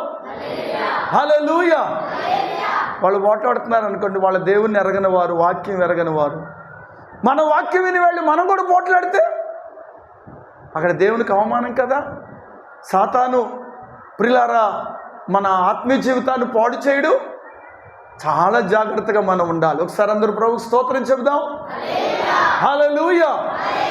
కాబట్టి ఆనాడు యెహోషాపాతు కాలంలో వాళ్ళందరూ ఏం చేస్తున్నారు తెలుసా, నీవే మాకు దిక్కు అని ప్రార్థన చేస్తే దేవుడు అంటారు నేను మీ పక్షంగా యుద్ధం చేస్తాను, మీరు పోట్లాడవలసిన అవసరం లేదు. ప్రభుకి స్తోత్రం చెబుదాం. మరి ఏం జరిగింది అని మన వాక్యంలో మనం ఇంకొంచెం ముందుకు వెళితే దేవుడు మూడో మాటగా మాట్లాడుతున్నాడు. మీరు పోట్లాడాల్సిన అవసరం లేదు, మీరు యుద్ధం చేయాల్సిన అవసరం లేదు అని చెప్పి దేవుడు వాళ్ళతో చెప్పిన తర్వాత మూడవది ఏమన్నారు, 20వ వచనం చదవండి. అంతటా వారు ఉదయమున లేచి తెకోవ అరణ్యమునకు పోయిరి. వారు పోవుచుండగా యెహోషాపాతు నిలవబడి యోధావారులారా యెరూషలేము కాపురస్తులారా నా మాట వినుడి, మీ దేవుడని యెహోవాను నమ్ముకొనుడి, అప్పుడు మీరు స్థిరపరచబడుదురు. ఆయన ప్రవక్తలను నమ్ముకొనుడి, అప్పుడు మీరు కృతార్థులగుదురని చెప్పాను. ప్రభువుకు స్తోత్రం చెబుదాం. హల్లెలూయా. యెహోషాపాతు లేచి ప్రజలందరితో మాట్లాడుతున్నారు. ప్రజలారా ఇదిగో మీ దేవుణ్ణి నమ్ముకోండి, మీ దేవుని మీద నమ్మకం ఉంచండి. ఇప్పుడు మన మీదకి ఒక పెద్ద సమస్య వచ్చి పడింది. దరిదాపుగా 3 రాజులు సైన్యం ఇసుకేస్తే రాళ్ళు, పెద్ద సైన్యం. మీరు ఈ సమయంలో బెంబేలు పడే సమయం కాదు, కంగారు పడే సమయం కాదు. ఇప్పుడు మీరు ఎవరి మీద నమ్మకం ఉంచాల్సిన సమయం ఇది. చెప్పండి, ఎవరి మీద నమ్మకం? మీ దేవుడిని యెహోవా మీద మీరు నమ్మకం ఉంచండి. ప్రభువుకు స్తోత్రం చెబుదాం. ఏమని నమ్మకం ఉంచాలి? ఏమండి, వారి ప్రార్థనకు దేవుడు ఏమిస్తారు? జవాబిస్తాడు అని నమ్మాలి. దేవుడు సిగ్గుపడనివ్వడని నమ్మాలి. దేవుడు తల ఎత్తుకుని తిరిగేటట్టుగా ఉంచే దేవుడని మీరు నమ్మాలి. ఆయనే యుద్ధం చేసేవాడని, ఆయనే జయమిచ్చేవాడని, ఆయనే కార్యాలు జరిగించేవాడని, మా కార్యాలు జరిగించే దేవుడని మీరేం చేయాలి? నమ్మాలి. నమ్మితే నా మహిమను చూస్తాం. ఆయన నమ్మిన వారు ఎవరు ఇప్పటి వరకు సిగ్గుపడలేదు. నీవు కూడా ఈ సమస్యలను బట్టి దేవుని మీద నమ్మకం ఉంచితే నా దేవుడు నీకు తప్పక సహాయం చేస్తాడు. ప్రభువుకు స్తోత్రం చెబుదాం. దేవుని మీద నమ్మకం ఉంచకుండా, దేవుని మీద నమ్మకం కలిగి లేకుండా మనం ఏ కార్యం చాలామంది రోగులు యేసయ్య దగ్గరికి వచ్చినప్పుడు రండి నేను స్వస్థపరుస్తాను అనలా. ఆయన అన్నారు, నీ నమ్మకమే నీకు స్వస్థత, నీ విశ్వాసమే నీకు స్వస్థత. ప్రభువుకు స్తోత్రం చెప్పండి.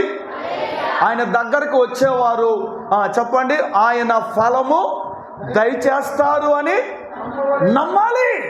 ఆయన దగ్గరికి వచ్చావు నీవు, ఆయన మందిరానికి వచ్చావు నీవు, ఆయన కూటములో ఈ యొక్క ఉపవాస కూటానికి వచ్చిన నీవు, ఆయన నీ ప్రార్థనకి ఏమిస్తారు?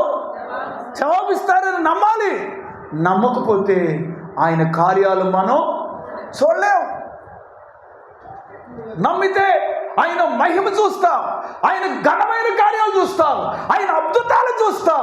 ఆయన విడిచిపెట్టే దేవుడు కానే కాదు. ఆ తర్వాత ఏమంటారంటే మీరు ఆయన నమ్మితే స్థిరపడతారు, ఆయన ప్రవక్తలను నమ్ముకొనండి. హల్లెలూయా, హల్లెలూయా.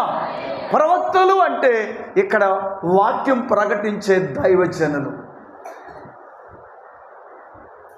విజయ్ కుమారయ్య గారు ఒక ప్రవక్త, అలాగే స్పర్జన్ రాజు గారు ఒక ప్రవక్త. వారిని కూడా నమ్మాలి. దేవుణ్ణి ఎంత నమ్ముతున్నారో, మీకు వాక్యం అందిస్తున్నా, మీ క్షేమము కోరే దైవజనులు, ఇదిగో మీ బాగును కోరే దైవజనులు, మిమ్మల్ని రక్షించడం కోసం కడుపు కట్టుకుని ప్రార్థన చేసే దైవజనులను మీరు నమ్మాలి. హల్లెలూయా, హల్లెలూయా. చాలామంది ఏం చేస్తారంటే సేవకులను నమ్మరు, ప్రభువుని నమ్ముతారు, మంచిదే, కానీ ఎవరిని నమ్మరు? వాక్యం చెబుతుంది, నా ప్రవక్తలను కూడా మీరు నమ్మండి. మీ సేవకుల కోసం ప్రార్థన చేయాలి. ప్రభువా, ఇదిగో మా సేవకులు బలంగా వాడబడాలి, మా సేవకులను వాడుకోండి, మా సేవకులను బలపరచండి, ఇదిగో వారు చేసే ప్రార్థనలు మేము ప్రతిఫలం చూడాలి అని మీరు ప్రార్థన చేస్తే, తప్పగా మీ సేవకులు ప్రార్థించినప్పుడు, మీ సేవకులు ప్రియులారా మీకోసం కన్నీరు కట్టుకొని, కన్నీరు కార్చి కడుపు కట్టుకొని కన్నీరు కార్చిన ఆ ప్రార్థన మీకు ప్రతిఫలం దొరుకుతుంది. హల్లెలూయా, హల్లెలూయా.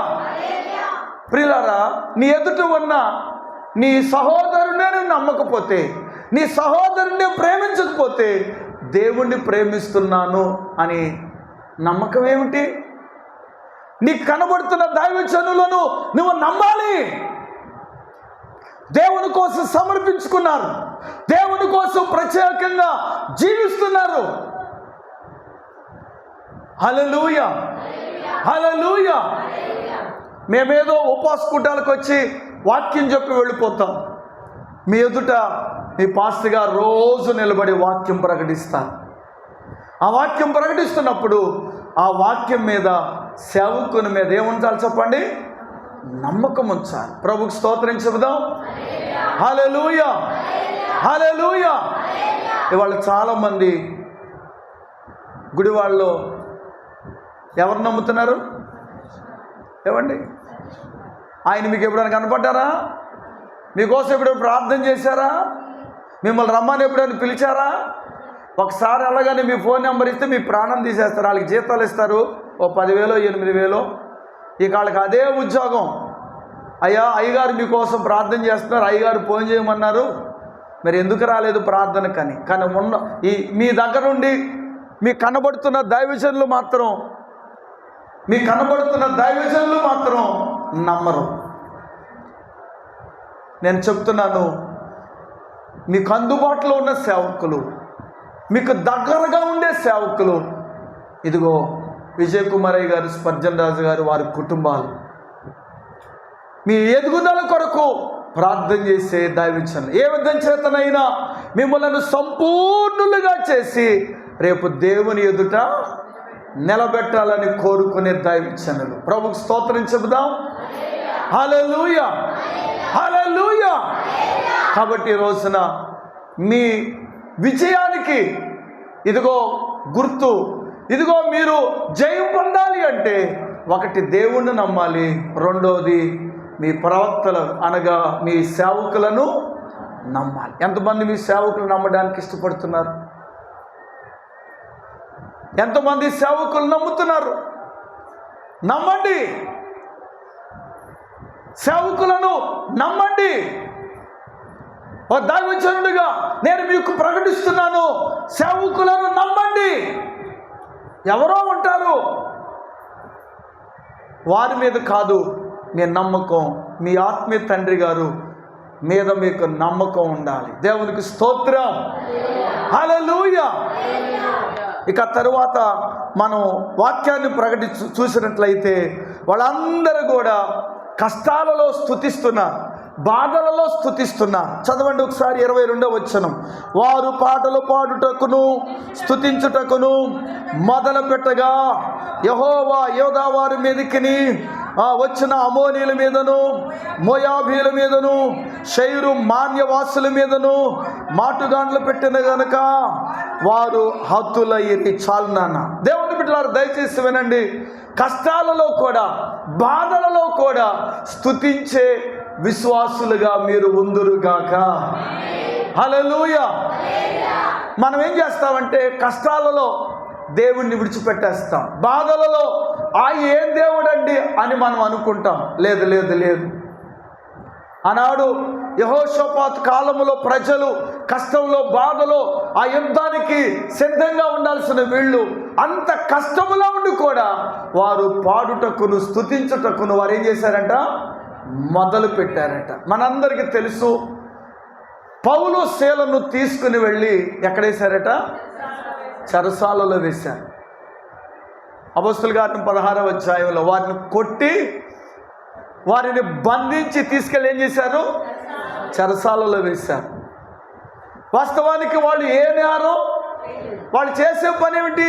యేసు ప్రభు దేవుడు, మీరు ఆయన నమ్ముకుంటే మీకు ఆయన సహాయం చేస్తారు, ఆయనకి మీరు మేలు చేస్తారు, ఆయన నమ్ముకోండి అని ప్రకటిస్తుంటే ప్రకటించొద్దని కొట్టి తీసుకెళ్ళి ఎక్కడ పడేశారు? అలాగే మేమైతే ఏం చేసేవాళ్ళం? ఒకవేళ మిమ్మల్నే స్వార్థం ప్రకటిస్తుంటే కొట్టి తీసుకెళ్ళి జైల్లో వేశారు అనుకోండి, ఏం చేస్తారు మీరు? ఇదేం కర్మయ్యా, మంచి చేస్తుంటే ఈ పని చేశారు, ఇంకెప్పుడు నేను అలాంటి పని చేయనయ్యా, నేను అలాంటి నిన్ను గురించి ప్రకటించనయ్యా అని చెప్పి మనము తీర్మానం చేసుకుంటాం. కానీ దెబ్బలు తిని సంకెళ్ళతో కట్టబడి ప్రియులారా ఆ చెరసాలలో ఉండి స్తుతి పాటలు పాడుతుంటే చెప్పండి, అక్కడ ఏం జరిగింది? మధ్యరాత్రి వేళ పౌలును శీలను దేవునికి ప్రార్థన చేయుచుండగా ఆ పాటలు అక్కడున్న ఖైదీలు వింటున్నారట. అప్పుడు అకస్మాత్తుగా మహాభూకంపం కలిగిన. ఒకసారి చప్పట్లు కొట్టి స్తోత్రం చెబుతాం గట్టిగా. హల్లెలూయా, హల్లెలూయా. వాళ్ళు సంఖ్యలతో బిగింపబడి ఆ చీకటి కొట్లో పడేస్తే వాళ్ళు స్తుతి పాటలు పాడుతున్నారట, ఆనందంగా పాడుతున్నారట. ఆ పాటలు కొండ వాళ్ళందరూ వింటున్నారు. ఒక పాటలు పాడుతూ ఉండగానే ఒక అద్భుతం జరిగింది. ఏం జరిగింది అని మనం చదివితే భూకంపం కలిగింది, చెరసాల తలుపులు తెరవబడ్డాయి, పునాదులు అటు ఇటు కదిలించబడ్డాయి. ప్రభువుకి స్తోత్రం, హల్లెలూయా. ఎప్పుడైతే ఆ తలుపులు తెరవబడ్డాయో, పునాదులు గదగద వణిగిపోయాయో, ఇటు కదిలిపోయాయో, ఆ చెరసాల నాయకుడు అనుకున్నాడు, ఖైదీలందరూ ఇక్కడి నుంచి బయటికి పారిపోయారు, ఇక తెల్లారి నన్ను అధికారులు ఏం చేస్తారు, చంపేస్తారు, వాళ్ళు చంపక ముందే నేను చంపేసుకుందామని చెప్పి అక్కడ ఏదో తీసుకుని తిరిగి తను చంపుకోబోయేసరికి పరుగు మీద పౌలు గారు వచ్చి, మేము ఎక్కడికి పోలేదు, ఇక్కడే ఉన్నాం. ప్రభుకు స్తోత్రం చెబుదాం.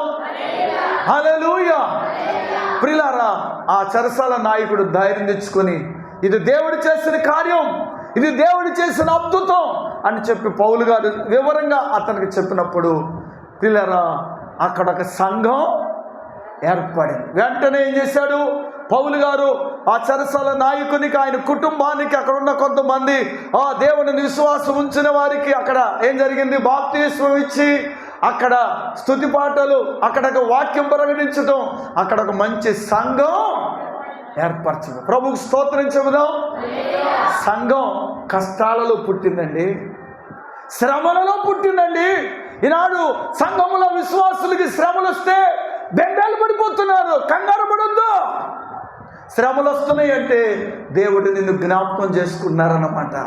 దేవుడు నీకేదో ఒక గొప్ప కార్యం, ఆ శ్రమలలో నువ్వు నిలబడగలిగితే, ఆ శ్రమలలో నువ్వు ధైర్యంగా ఉండగలిగితే, ప్రార్థన చేయగలిగితే, స్తుతి పాటలు పాడగలిగితే నీ కుటుంబానికి విజయం దేవుడిస్తాడు. హల్లెలూయా, హల్లెలూయా.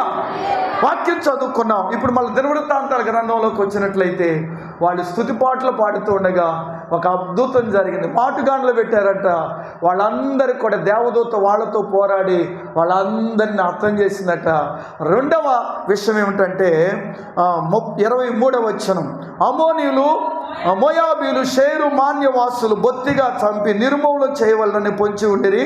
వారి మీద పడి వారు షేయూరు కాపురస్తులను కడముట్టించిన తర్వాత తమలో ఒకరిని ఒకరు చంపుకొనుటకు. ఒకసారి అందరూ మళ్ళీ చెబుదాం. దేవుడు అన్నారు కదా, నేను మీతో మీ పక్షంగా యుద్ధం చేస్తాను, మీరు పోట్లాడవలసిన అవసరం లేదు, మీరు నా యందు నమ్మకం ఉంచండి, సేవకులందు నమ్మకం ఉంచండి, మీరు పాటలు పాడుతూ ఉండండి అని దేవుడు చెప్పారు. కాబట్టి దేవుడే వీళ్ళ పక్షంగా యుద్ధం చేసి వారిలో వారికి భేదాలు, కలహాలు పుట్టించి ఆ సమస్యలకు చెప్పండి వాళ్ళే ఆ సమస్యలను వాళ్ళందరికీ వాళ్ళే చంపుకొని అందరూ బొత్తిగా ఏమైపోయారట. ఆ ముగ్గురు రాజులు, ఆ సైన్యం అంతా కూడా బొత్తిగా నాశనం అయిపోయినట్లుగా వాక్యంలో మనం చూస్తున్నాం. ప్రభుకు స్తోత్రం చెబుదాం. అదే కనుక వీళ్ళు కనుక ఆ ముగ్గురు రాజులతో యుద్ధం చేస్తే ఓడిపోయి సిగ్గుపడేవారేమో, కానీ ఉపవాసం ఉండి ప్రార్థన చేయటం వలన దేవుడు వాళ్ళతో మాట్లాడి వారి పక్షంగా యుద్ధం చేసి వాళ్ళకి దేవుడు ఏమిచ్చారు చెప్పండి, వీళ్ళు చెయ్యి అంటలేదంటండి. వీళ్ళు వెళ్ళి యుద్ధం చేయడానికి కత్తి పట్టుకోలా, ఒక విల్లు పట్టుకోలా, ఏమీ పట్టుకోకుండా కానీ దేవుడే వీళ్ళ పక్షంగా యుద్ధం చేసి ఒకరినొకరిని భేదాలు, ఒకరినొకరిని చంపుకుంటున్నారంటే, ఏట్రా నన్ను చంపుతున్నావు, ఏమిటి రానేసేమో ఒకడు వచ్చి పొడి చేసేట. అట్లా ఆ వచ్చిన ముగ్గురు రాజులు, ఆ సైన్యం అంతా అక్కడ ఏమైపోయారంట, బొత్తిగా నాశనమై ఒక్కడు కూడా అక్కడ మిగలల. ప్రభుకు స్తోత్రం చెబుదాం. హల్లెలూయా, హల్లెలూయా. ఎవరో వచ్చి చెప్పారట, వీళ్ళు ఇంకా ఉపవాసంలోనే ఉన్నారు. ఓ ప్రియులారా, ఇంకా బోధించబడుతూనే ఉన్నారు. ప్రియులారా, ఒక వ్యక్తి వచ్చి, అయ్యా అయ్యా అయ్యా, మన మీదకి వస్తున్నటువంటి ఆ ముగ్గురు రాజులు చచ్చిపోయారు, ఆ ముగ్గురు సైన్యం బొత్తిగా ఏమైపోయింది, నాశనం అయిపోయింది అయ్యా, వాళ్ళందరూ కూడా చనిపోయారయ్యా, ఆ సమస్యలు సతమతమైపోయినాయి, అవన్నీ కూడా దూరం అయిపోయినాయి అని చెప్పినప్పుడు రాజుగారు సంతోషించి ప్రజలు పంపించారట. ప్రజలు వెళ్ళారట. వాక్యంలో మనం చదువుకుందాం. ఇది చాలా మంచి మాట, మీరు చదవండి. 25వ వచనం చదవండి. యెహోషాపాతు అతని జనులు వారి వస్తువులు 24వ వచనం కూడా ఒకసారి చదవండి. యోధావారు అరణ్యమందున్న కాపుర దుర్గం దగ్గరకు వచ్చి సైన్యం తట్టు చూడగా వారు శవములై నేలపడిరి. ఒక్కడును యెహోషాపాతును అతని జనులు వారి వస్తువులు దోచుకొనుట దగ్గరకు రాగా ఆ శవముల యొద్ద విస్తారమైన ధనమును ప్రశస్తమైన నగలను కనబడిన. వారు తమకిష్టమైనంత మట్టుకు తీసుకొని తాము కొంచుపో కలిగినంత కంటే ఎక్కువగా బహుగా ఒలుచుకొనిరి.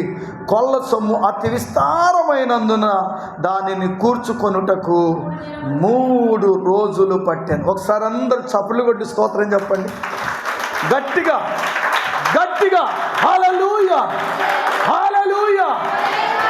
వీళ్ళు ప్రిలారా చేయితో ఎవరిని చంపలా, వాళ్ళంతటిగా వాళ్ళే చనిపోయేటట్టుగా వాళ్ళలో భేదాలు పుట్టించి దేవుడు వాళ్ళని బొత్తిగా నాశనం చేశారు. వాళ్ళ వస్తు బోళ్ళన్నీ డబ్బు, ఆ బంగారం, విలువైన వస్తువులు వారు వెంట తెచ్చుకున్నారట. శవాలైపోయారు. విస్తారమైన ధనం, విస్తారమైన బంగారం. హల్లెలూయా. ఇప్పుడు ఇశ్రాయేలీయులు యోధావారు వచ్చి బంగారం ప్రియులారా సమకూర్చుకున్నారట, వెండి సమకూర్చుకున్నారట, ధనము సమకూర్చుకుంటున్నారట. ప్రభుకు స్తోత్రం చెబుదాం. హల్లెలూయా. ఎన్ని రోజులు సమకూర్చుకున్నారట? 3 రోజులు. ఎంత సమకూర్చుకోగలుగుతారో అంత. హల్లెలూయా హల్లెలూయా హల్లెలూయా. సమస్యలకు భయపడిపోయిన వీళ్ళు, చనిపోతామో అనుకున్న వీళ్ళు శత్రువుల మీద వారికి జయమునిచ్చి ఎంత ధనమై అంటే ఎంత కావాలంటే అంత, ఎంత బంగారం కావాలంటే అబ్బా అక్కడ మనం ఉంటే బాగుండేదేమో కదా. ఒకసారి అందరూ హల్లెలూయా చెప్పండి. హల్లెలూయా. పాస్టర్ గారు బ్రతకలేకపోతున్నాం, అప్పుడు మనం ఉంటే బాగుండేదేమో అంటున్నారా? ఈ రాత్రి నేను మీకు జ్ఞాపకం చేస్తున్నాను ప్రియమైన దేవుని బిడ్డలారా. ఆ రోజున 3 రోజులు కూర్చుకున్నారంట. ఎన్ని రోజులమ్మా చెప్పండి? ఎన్ని రోజులు? 3 రోజులు కూర్చుకున్నారట. మీ పాస్టర్ గారు 3 రోజులు ఉపవాస కూటాలు పెట్టారు. ఎందుకో తెలుసా? ఈ 3 రోజులు ధనం కాదు కానీ దేవుని వాక్యం కూర్చుకునే రోజులు. స్తోత్రం చెప్పండి. హల్లెలూయా. నేనంటాను, ఈ లోక సంబంధమైన ధనం సంపాదించుకుంటే ఈ లోకములోనే విడిచిపెట్టాలి. కానీ అక్షయమైన ధనం, శాశ్వతమైన ధనం దేవుని వాక్యం. ఇదిగో ఈ రాత్రి మీకు ఇవ్వబడుతున్న ఈ వాక్యం ధనము కంటే, చెప్పండి, డబ్బుల కంటే, బంగారం కంటే శ్రేష్టమైనది. ఇంకా మీకు 2 రోజులు, ఆనాడు 3 రోజులు వారు సమకూర్చుకున్నారంట ఆ డబ్బు ధనాన్ని. నేనంటాను 3 రోజులు మీకు విస్తారముగా సమకూర్చుకునే వాక్యం అవకాశం వచ్చింది. ఎవరు జారు విడుచుకోవద్దు. చక్కగా మీతో పాటు ఇంకొంతమందిని తీసుకురండి. రేపు కొంతమందిని తీసుకురండి. తీసుకురాకపోతే మీ అంత స్వార్థపరులు నేనే బాగుపడాలని వస్తున్నామేమో. నేను చెబుతున్నాను, మీతో పాటు ఇంక అనేక మంది కూడికల ద్వారా బాగుపడును గాక. మీతో పాటు ఇంక అనేక మంది ప్రజలు ఈ మందిరానికి రాగలిగితే, ఈ మందిరం అంతా కూడా ప్రజలతో నింపబడితే నిజంగా ఎంత బాగుంటుందండి. మీ భర్త కూడా రాగలిగితే, మీ పిల్లలు కూడా మందిరానికి రాగలిగితే ఎంత మేలండి, ఎంత మేలండి. ప్రభుకు స్తోత్రం చెబుదాం. అంటే నువ్వు ఒక్కదానివే పరలోకానికి వెళ్ళాలా? మీ ఆయన వద్దా? అందరు కలిసి భోజనం చేస్తారు, అందరు కలిసి ఒక ఇంట్లోనే ఉంటారు. కానీ మీ పిల్లలు, మీ భర్త మాత్రం ఈ ఊర్లోనే ఉండాలి, ఇక్కడే విడిచిపెట్టబడాలి. మీరు మాత్రం ఎక్కడికి వెళ్ళిపోవాలి? ఎంత స్వార్థమో మీకు. మీరు నిజంగా స్వార్థం లేని వాళ్ళు అయితే ఇంకా మీకు వాక్యం దొరికే 3 రోజులు, ఇంకా 2 రోజులు ఉంది. ఈ 2 రోజులు కూడా మీ భర్తను నడిపిస్తున్నారని నేను నమ్ముతున్నాను. మీ పిల్లలు కూడా తీసుకురండి. హల్లెలూయా. మీ ప్రక్కటి వారు, మీకు బెస్ట్ ఫ్రెండ్స్ ఉంటారుగా, అందరికీ ఫ్రెండ్స్ ఉంటారుగా. మా సండే స్కూల్ పిల్లల్ని అడిగారు, రే నీ ఫ్రెండ్ ఎవడరా? అభిగాడు. ఎవడంటాడు? అది అభిగాడు అంట. అరే నీకు ఫ్రెండ్ ఎవడు? ఆ జానుగాడు అంట అని అంటాడు. మరి మీకు ఫ్రెండ్స్ లేదా? ఏమండి, రేపు తీసుకొస్తారా? ఎవరు తలకాయ ఇవ్వట్లా, ఎవరు మాట్లాడట్లా. రేపు తప్పక అందరినీ మన గ్రామంలో మీకు తెలిసిన అందరిని నడిపించండి. దేవునికి స్తోత్రం. హల్లెలూయా. దేవుని దగ్గరికి రమ్మని పిలవడానికి సిగ్గుపడద్దు. దేవుని మందిరానికి రమ్మని పిలవడానికి భయపడవద్దు. ఎవరేమనుకున్నా సరే, ఈ రాత్రి మీరు వాక్యం విని వెళుతున్నారు.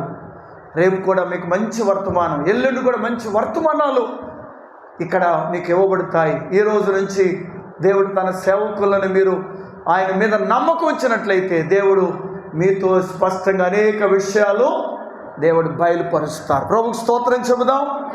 ఎన్ని రోజులు సమకూర్చుకున్నారట? చెప్పండి, ఎన్ని రోజులు? హల్లెలూయా. హల్లెలూయా. మీకు కూడా శ్రేష్టమైన ఆత్మీయ ఆహారం, మీ శరీరానికి స్వస్థత, మీ జీవితాలకు ధన్యమయ్యే మంచి సందేశాలు మీకు ఇవ్వబడుతున్నాయి. ఒక చిన్న మాట చెప్పి కొంచెం ముందుకు వెళ్తాను. ఒక దొరగారు మీ చర్చికి వచ్చారు. స్తోత్రం చెప్పండి. దొరగారు మీ చర్చికి రావడం ఇష్టం లేదనుకుంటా. దేవుడు త్వరగా పంపించును గాక. హల్లెలూయా. దొరగారు వచ్చి ఇక్కడ నిలబడి, మీకు బైబిల్ కావాలా అని బైబిల్ పెట్టారంట ఎంత ఎత్తున, డబ్బులు కావాలని డబ్బులు ఈ పక్కన ఎంత ఎత్తున పెట్టారంట. మీకు ఏది కావాలో రండి, 100 రూపాయలు 100 రూపాయలు, మనిషికి 100 రూపాయలు ఇస్తాను, 100 రూపాయలు అనుకుంటే ఒక మంచి బైబిల్ ఇస్తాను, వాక్యం ఇస్తాను, రండి అన్నారంట. ఏ లైన్ పెరిగింది చెప్పడమ్మా? డబ్బుల లైను. డబ్బులు ఎడం పక్కన, బైబిలు కుడి ప్రక్కన. అమ్మ రండిరా. కండి, నేనుగా దొరగారు వచ్చి అంటున్నారు. సారి స్తోత్రం చెప్పండి. హల్లెలూయా. సరే, బైబిల్ తీసుకుని ఏం చేస్తాం? తీసుకెళ్ళి ఉప్పు కొండ మీదో పప్పు కొండ మీదో పెడతామేగా. కొంతమంది బైబిల్ని ప్రేమిస్తున్నారా? బైబిల్ జాగ్రత్తగా పెట్టి చదువుతున్నారా? ఎవరు మాట్లాడతలా? దేవుని వాక్యం కావాలా రండి, లేదు డబ్బులు కావాలా రండి, ఆలోచించుకోండి అని అంటే ఈ డబ్బుల లైన్ పెరిగిపోయిందంట. ఇక్కడి నుంచి రోడ్డు మీద దాకా. ఏ రోడ్డు? ఈ రోడ్డు కాదు, తార్ రోడ్, మెయిన్ రోడ్. ఈ మాత్రం అసలు ఒక్కడు కూడా రాట్లా. కనబడిన బైబిల్ మాకెందుకు, అందులో ఏముందో తెలియదు. మాకు కావాల్సిన ఏంటి? ఇవాళ అందరి గుండ్లు ఎట్టకొట్టుకునే తెలుసా? Dub dub dub dub dub. తెల్లారు లేచిన దగ్గర నుంచి చెప్పండి. వారం వాళ్ళు ఖాళీ ఉన్నారా? సోమవారం నుంచి సోమవారం వరకు అన్ని ఊళ్ళలో ఉంది. ఏమండి? కాబట్టి ఇప్పుడు మా ఇంటికి ఒక ఆయన వస్తాడు, ఆయన కట్టాలి అని చెప్పి వరుసగా నుంచున్నారట. అమ్మ ఆలోచించుకోండి. అశాశ్వతమైన దానం, కొన్ని అవసరాలు తీర్చిన తర్వాత పోయే డబ్బులు కావాలా? శాశ్వతమైన నిత్యరాజ్యం ఇచ్చే బైబిల్ కావాలంటే ఒక్క ముసలోడు వచ్చాడంటే అందరూ ఏం చేశారు? డబ్బులు తీసుకెళ్ళి, ఏంటన్నా నీకు బైబిల్ కావాలా? అవునండి, నాకు డబ్బులు వద్దండి, నాకు బైబిలే కావాలండి అని చెప్పి బైబిల్ తీసుకెళ్ళాడట. స్తోత్రం చెప్పండి. బైబిల్ తీసుకెళ్ళి బైబిల్ తెరిచాడట. బైబిల్ తెరగానే 100 రూపాయలు ఉందంట. మళ్ళీ బైబిల్ తెరిచాడు 100 రూపాయలు, మళ్ళీ 100. మళ్ళీ చెప్పండి, మళ్ళీ 100. అలా బైబిల్ నిండా ఏం పెట్టి ఉన్నాయంట చెప్పండి? బైబిల్ నిండా ఏం పెట్టుబడి ఉన్నాయి? పక్కంటోళ్ళు అనుకున్నారంట, అదే ఎంత తప్పు జరిగిపోయింది. ఆ బైబిల్ తీసుకెళ్ళి తిరిగేస్తండి. ఆకుకు పేజీకి ఒక 100, పేజీకి ఒక 100. ఆయన ఆశ్చర్యపోతున్నాడట. అయ్యా అయ్యా అయ్యా, ఏంటి నా బైబిల్లో పేజీకి ఒక 100 ఉంది? నీ ఒక్క బైబిల్లోనే కాదయ్యా, ఇక్కడ పెట్టబడిన అన్ని బైబిళ్ళలోనూ ఒక్కొక్క పేజీకి ఒక్కొక్క 100. స్తోత్రం చెప్పండి. ఇక చూడండి, 100 తీసుకున్న వాళ్ళకి ఇక మళ్ళీ అవకాశం ఏమన్నా? ఒక్కసారే కనబడే ధనాన్ని చూసి ఒక 100కే సరిపెట్టుకున్నారు. కనబడని ధనం, రహస్య ధనం, పరిశుద్ధమైన మీరు ఒక్కొక్క పేజీ చదివితే ఒక్కొక్క 100. ఎంత శ్రేష్టకరమైన మాటలు ఈ గ్రంథంలో దేవుడు రాయించి పెట్టారు. ఆ గ్రంథంలో ఉన్న సంగతులు మనం చదివితే మన జీవితాలు బాగుపడతాయి, మన మనసులు బాగుపడతాయి, మనం అత్యధికంగా ఆశీర్వదించబడి ఉన్నతమైన స్థానములో దేవుడు మనల్ని నిలబెడతారు. ప్రభువుకు స్తోత్రం చెప్దాం. హల్లెలూయా. నేను ఎందుకు ఈ విషయాన్ని చెప్తున్నానంటే, కనబడే ధనాన్ని కాదు, నీ కోసం దాచబడిన ఈ బైబిల్ గ్రంథం అనే నిధిని మీరు చదవండి. దేవుడు శ్రేష్టమైన జీవితాన్ని దేవుడు మీకు అనుగ్రహిస్తాడు. ప్రభువుకు స్తోత్రం చెబుదాం. కాబట్టి ఎన్ని రోజులు వాళ్ళు ధనాన్ని కూర్చుకున్నారట? ఈ 3 రోజులు ఇదిగో శాశ్వతమైన ఆహారం, శాశ్వతమైన ధనముతో ధనము కంటే శ్రేష్టమైనది, బంగారము కంటే శ్రేష్టమైన ఇదిగో ఈ వాక్యాన్ని మీరు సమకూర్చుకోండి. ఈ వాక్యాన్ని మీరు హృదయంలో పెట్టుకొని మీరు దేవుళ్ళో ముందుకు సాగలిగినట్లయితే నా దేవుడు గొప్ప కార్యములు చేయగలడు. ప్రభుకు స్తోత్రం చెబుదాం. ఆ తర్వాత 26వ వచనం, 4వ దినమున వారు బెరాకాలోయలో కూడిరి.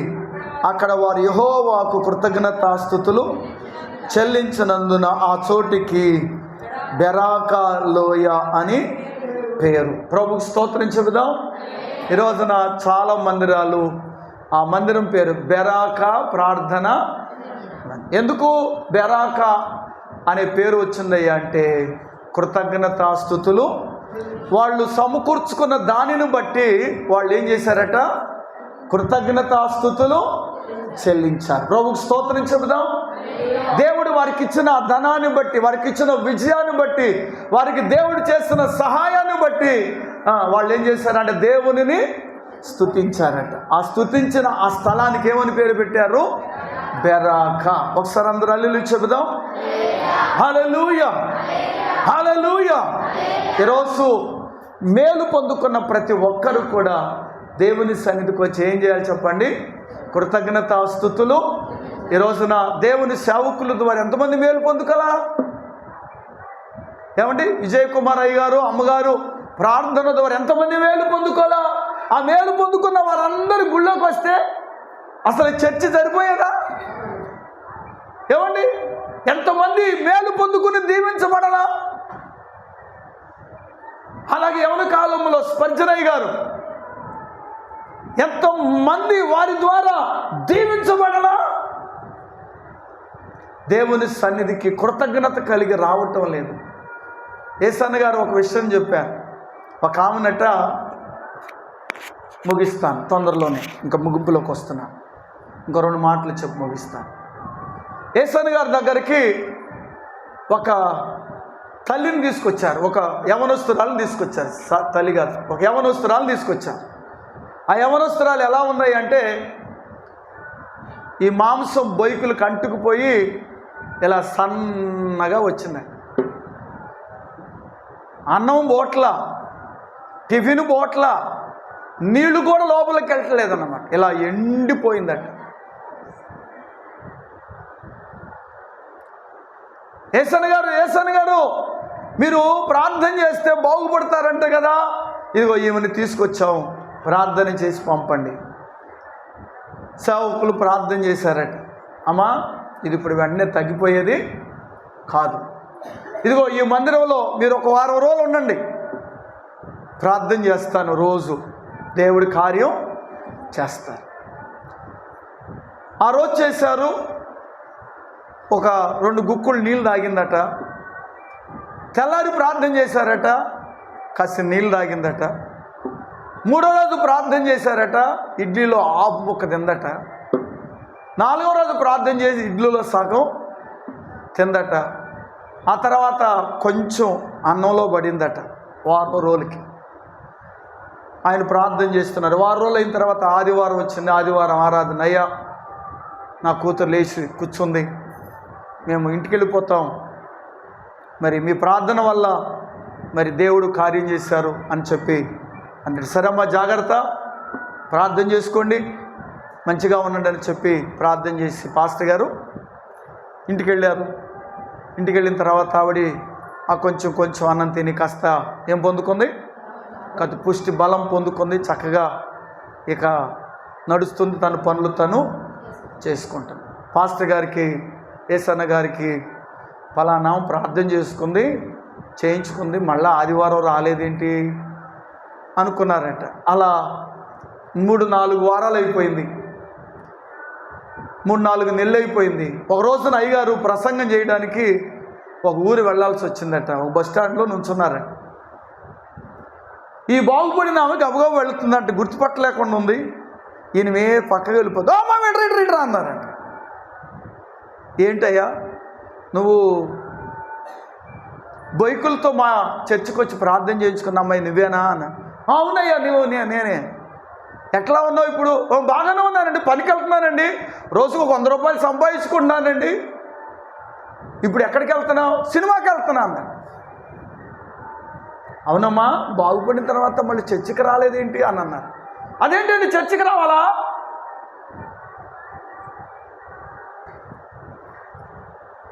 ఇంకా నేను చర్చికి రావాలా అంటదట. అదేంటమ్మా, చచ్చిపోయే దానివి, యేసుప్రభు బాగు చేశారు కదా, ప్రతి ఆదివారం చర్చికి రావాలి కదా, పరిశుద్ధంగా ఉండాలి కదా. ఏమోనండి, నేనైతే చర్చికి రానండి, నాకు సినిమా టైం అయిపోతుంది, వెళ్ళిపోతున్నాను అందట. 2 నెలలు పోయిన తర్వాత మళ్ళా మొదటి స్థితి వచ్చేసిందంట. ఇప్పుడు మోసుకుని వచ్చారంట మళ్ళా. అయ్యా అయ్యా అయ్యా మమ్మల్ని క్షమించయ్యా, మా బుద్ధి గడ్డి తిందయ్యా, బలం పొందుకున్నాం, ఇంకే బలహీనమో అనుకున్నామయ్యా అని చెప్పి యేసన్న గారి కాళ్ళ దగ్గర ఆమెను పడేశారంట. చిన్నపడే దేవుడు ఒకసారి నిన్ను బాగు చేస్తే మళ్ళా లోకంలో తిరగడానిక, లోకంలో బ్రతకడానిక నేను ప్రార్థన చేయాలి, తీసుకోబా. కాళ్ళు పట్టుకుని బ్రతిమలాడారంటే 3 నెలలు ఆమె బాగుపడలేదంటే 4వ నెలలో చచ్చిపోయిందంటే తీసుకవతలు పారేశారు. ఒకసారి దేవుడు మేలు చేస్తే, ఒకసారి దేవుడు మనకు ఆశీర్వాదం ఇస్తే దేవుని సన్నిధికి వచ్చి మనం కృతజ్ఞతగా దేవునిని స్తుతించాలి. ప్రభువుకు స్తోత్రం చెబుదాం. ఈ రోజున చాలామంది దేవుడు చేసిన కార్యాలు మర్చిపోయి లోకస్తులుగా తిరుగుతున్న వాళ్ళు ఎంతమంది ఉన్నారు. మళ్ళా తిరిగి సినిమాల వైపు, షికారుల వైపు, లోకం వైపు తిరిగిపోయిన వాళ్ళు ఎంతమంది ఉన్నారు. దేవుడు నిన్ను బాగు చేసింది అందుకేనా? దేవుడు నీకు విడుదల ఇచ్చింది, జయం ఇచ్చింది, మళ్ళా లోకంలో తిరుగుతావనేనా? కరోనాలో ఎంతమంది చనిపోలా? కరోనాలో ఎంతమంది మనకు దూరం అయిపోవాలా? నీవు నేను బ్రతుకున్నామంటే మనం ఏదో గనులవనా? నువ్వు ఆయన దగ్గరకు వచ్చి ఆయనను ఏం చేస్తావని? స్తుతిస్తావని. ప్రభువుకి స్తోత్రం, హల్లెలూయా. 3 రోజులు వాళ్ళు ఎంత చెప్పండి సమకూర్చుకోగలరు, అంత సమకూర్చుకొని దేవుని ద్వారా విడుదల పొందుకొని వాళ్ళు దేవునిని ఆనాడు యూదులు ఏం చేస్తున్నారంటే మనసారా దేవుని స్తుతిస్తున్నారు. ప్రభువుకి స్తోత్రం చెబుదాం, హల్లెలూయా. కాబట్టి ఆ స్తుతించిన ఆ స్థలానికి ఏమని పేరు పెట్టారు? బెరాకా. ఈ చర్చ్ పేరు ఇమ్మాన్యుయేల్ ప్రార్థన.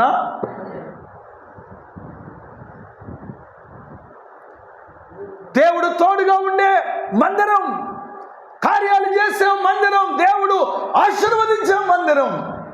ఈ మందిరములోనికి రండి, మేలు పొందుకోండి, దేవుని కొరకే కృతజ్ఞతగా జీవించండి. ప్రభువుకు స్తోత్రం. మరొక అద్భుతమైన విషయం ఏమిటంటే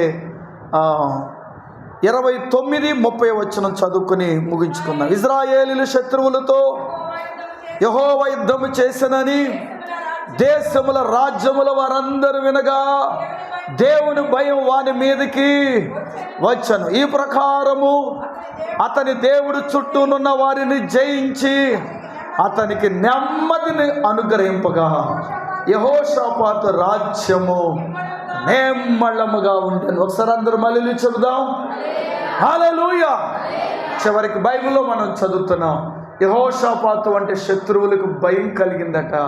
అంత మాత్రమే కాదు, యెహోషాపాతు బ్రతికినంత కాలం దేశమంతా ఎలా ఉందట?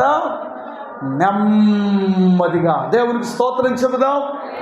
నీవు గనక ఈ 3 రోజులు ఉపవాసం ఉండి ప్రార్థన చేస్తే దేవుడు నీకు విజయం ఇచ్చి, దేవుడు నీకు జయ జీవితం ఇవ్వటమే కాదు, సమృద్ధిని ఇస్తాడు. సమృద్ధిని ఇవ్వటమే కాదు, దేవుడు నీకు సమాధానము కూడా ఇస్తాడు. ప్రభువుకి స్తోత్రం చెబుదాం. ఇవాళ మనిషి దేనికోసం తప్పిస్తున్నాడంటే నెమ్మది కోసం. ఈరోజున నెమ్మది కావాలి, సమాధానం కావాలి, నెమ్మది కావాలని నెమ్మది కోసం ఈరోజున ప్రజలు తగతగలాడుతున్నారు. మందిరంలో కూర్చున్నంతసేపు ప్రశాంతంగా ఉంటారు, ఇంటికి వెళ్ళగానే మరలా అశాంతి. నా దేవుడు చెప్తున్నారు, యెహోషాపాతు కాలం అంతా కూడా దేశం అంతా ఎలా ఉంది? దేవుని మాట ఎవరైతే వింటారో, దేవునికి ఎవరైతే లోబడతారో పెడతారో వారి జీవితాలకు ప్రశాంతత. ప్రభు చెప్తారు, నా శాంతినే మీకు అనుగ్రహిస్తున్నా, నేను ఇచ్చే శాంతి లోకం ఇచ్చినట్లు ఉండదు. హల్లెలూయా. మీకు సమాధానము కలుగునుగా కానీ ప్రభు చెప్పారు, మీకు నెమ్మది కలుగునుగా కానీ ప్రకటించారు. ప్రభుకు స్తోత్రం చెబుదాం. హల్లెలూయా. ఈరోజు నీకు నాకు మనందరికి కూడా ప్రశాంతత ఇచ్చునుగాక. నెమ్మది ఎక్కడ దొరుకుతుంది? సమాధానం ఎక్కడ దొరుకుతుందండి? ఒక రోజున ఒక రోగి డాక్టర్ దగ్గరికి వెళ్ళాడట. డాక్టర్ దగ్గరికి వెళ్ళి, అయ్యా అయ్యా అయ్యా నాకు నెమ్మది కావాలి, ఏదైనా ఒక ఇంజక్షన్ ట్యాబ్లెట్లో ఇవ్వమన్నాడట. ఏమండి, డాక్టర్ దగ్గరికి వెళ్తే నెమ్మది ఇచ్చే మందులు ఉన్నాయా, ఇంజక్షన్లు ఉన్నాయా? ఆ డాక్టర్ గారికి చెప్పండి ఏం చేయాలో. ఇలాంటి పేషెంట్ని ఎప్పుడు చూడలేదట. ఏమంటే జ్వరం వచ్చిందని వెళ్ళే పేషెంట్లు ఉన్నారు, కాళ్ళ నొప్పులు ఉన్నాయని పేషెంట్లు ఉన్నారు, కానీ నాకు నెమ్మది కావాలి అని చెప్పి ఆ డాక్టర్ దగ్గరికి వెళ్తే ఆ డాక్టర్ గారికి ఏం చేయాలో తెలియలే. అయ్యా నేను ఒక సలహా ఇస్తాను వినండి అన్నారు. ఏంటి చెప్పండి అన్నారట. మన ఊర్లో సర్కస్ జరుగుతుంది, అక్కడికి వెళ్ళి కూర్చోండి, మీకు నెమ్మది కలుగుద్ది, కాసేపు నవ్వుకోవచ్చు అన్నాడట. అప్పుడు ఆయన అన్నాడట, ఆ సర్కస్లో అందరు నవ్వించేది కానీ నాకేమీ లేదు, ఎక్కడికి వెళదాం? ఈ రోజున నెమ్మది అనేది మన ప్రభువు మాత్రమే ఇస్తారు. ప్రభుకు స్తోత్రం చెబుదాం. హల్లెలూయా. ఈ రోజున చాలామంది అశాంతితో బ్రతుకుతున్నారు, నెమ్మది లేకుండా బ్రతుకుతున్నారు. ఇదివరకు పిల్లలు స్కూల్కి వెళ్ళి ఇంటికి రాగానే అమ్మ ఏం పెట్టి, అమ్మది ఏం దాచిపెట్టింది, ఏం వండిందని చెప్పి వంటగదుల్లోకి వెళ్ళేవాళ్ళు. ఇవాళ అక్కడికి వెళ్ళట్లా, పుస్తకాలు అక్కడ పాడేసి ఏం చేస్తున్నారు, ఫోన్ ఎక్కడుందని వెళ్తున్నారు. ఇదివరకు చెప్పండి, భర్త ఇంటికి రాగానే భార్య ఏం చేసేది, పరిగెత్తుకుని వెళ్ళి కాస్త చల్లటి నీళ్ళు ఇచ్చేది భర్తకి ఎదురెళ్ళి. ఇవాళ భర్తకి ఎదురెళ్ళి మంచినీళ్ళు ఇచ్చేవాళ్ళు. ఇంట్లో కూర్చున్నంతసేపు ఏం చేస్తుంది, ఏమే వచ్చావా, అది అక్కడ మంచినీళ్ళు పెట్టాను తాగెళ్ళి. ఆయన పాపం ఏం చేస్తాడు, వెళ్ళి తాగి వస్తాడు కూర్చో. ఈయన కూడా చెప్పండి, ఏమో పక్కన ఈయన పక్కన. పిల్లలు, ఇంకా పిల్లలు కుటుంబం అంతా కలిసి మాట్లాడుకునేది ఎప్పుడండి, కలిసి ప్రార్థన చేసుకునేది ఎప్పుడండి? కుటుంబంలో నెమ్మది ఎందుకు ఉంటుందండి వాళ్ళ?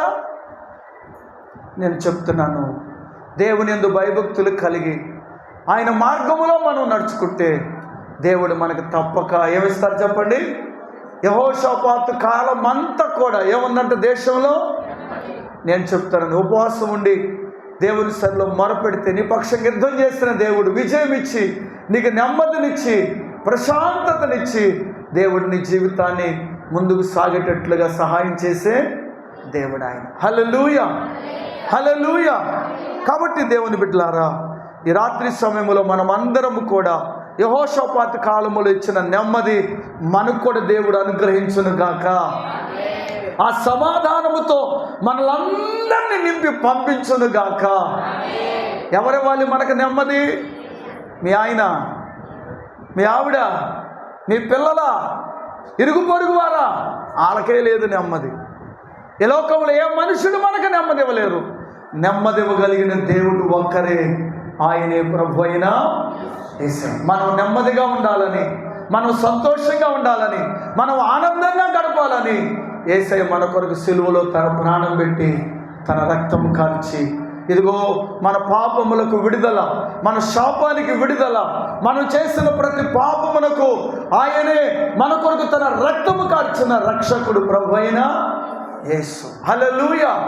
నీవు ఆయనని విశ్వాసం ఉంచితే, ఆయన నమ్మకం ఉంచితే తప్పక ఆయన ప్రశాంతత, ఆయన నెమ్మది, ఆయన ఆశీర్వాదం మనందరికీ సమృద్ధిగా అనుగ్రహించునుగాక. హల్లెలూయా. కాబట్టి ఆనాడు యెహోషాపాతు కాలంలో ఉపవాస ప్రార్థన చేత వాళ్ళు యుద్ధం చేయకుండా, వాళ్ళు పోట్లాడకుండా దేవుడే వారి పక్షంగా యుద్ధం చేసి వారికి జయమునిచ్చి, వారికి సమృద్ధినిచ్చి, వాళ్ళకి నెమ్మదిని కలగచేశాడు. ప్రభుకు స్తోత్రం చెబుదాం. ఈరోజు నువ్వు కూడా ఈ 3 రోజులు చక్కగా మందిరములో ఉండి ప్రార్థన చేసే వాక్యాన్ని విని దేవుడిచ్చే జై జీవితం, దేవుడిచ్చే సమృద్ధి, దేవుడిచ్చే నెమ్మది దేవుడు నీకు, నీ కుటుంబానికి, మన సంఘానికి, మన గ్రామానికి దేవుడు అనుగ్రహించును గాక. తల్ల ఉంచండి, ప్రార్థన చేసుకుందాం. దేవుడి మాటలు మన అందరి వెనుకళ్ళు దీవించును గాక. ప్రార్థన చేసుకుందాం. అందరు తల్ల ఉంచండి. వీళ్ళైతే పెద్ద మోకాళ్ళు వేయండి. అందరం కూడా ప్రార్థన చేసుకుందాం. ప్రభువానికి స్తోత్ర, ప్రభువానికి వందన, ప్రభువానికి స్తోత్ర.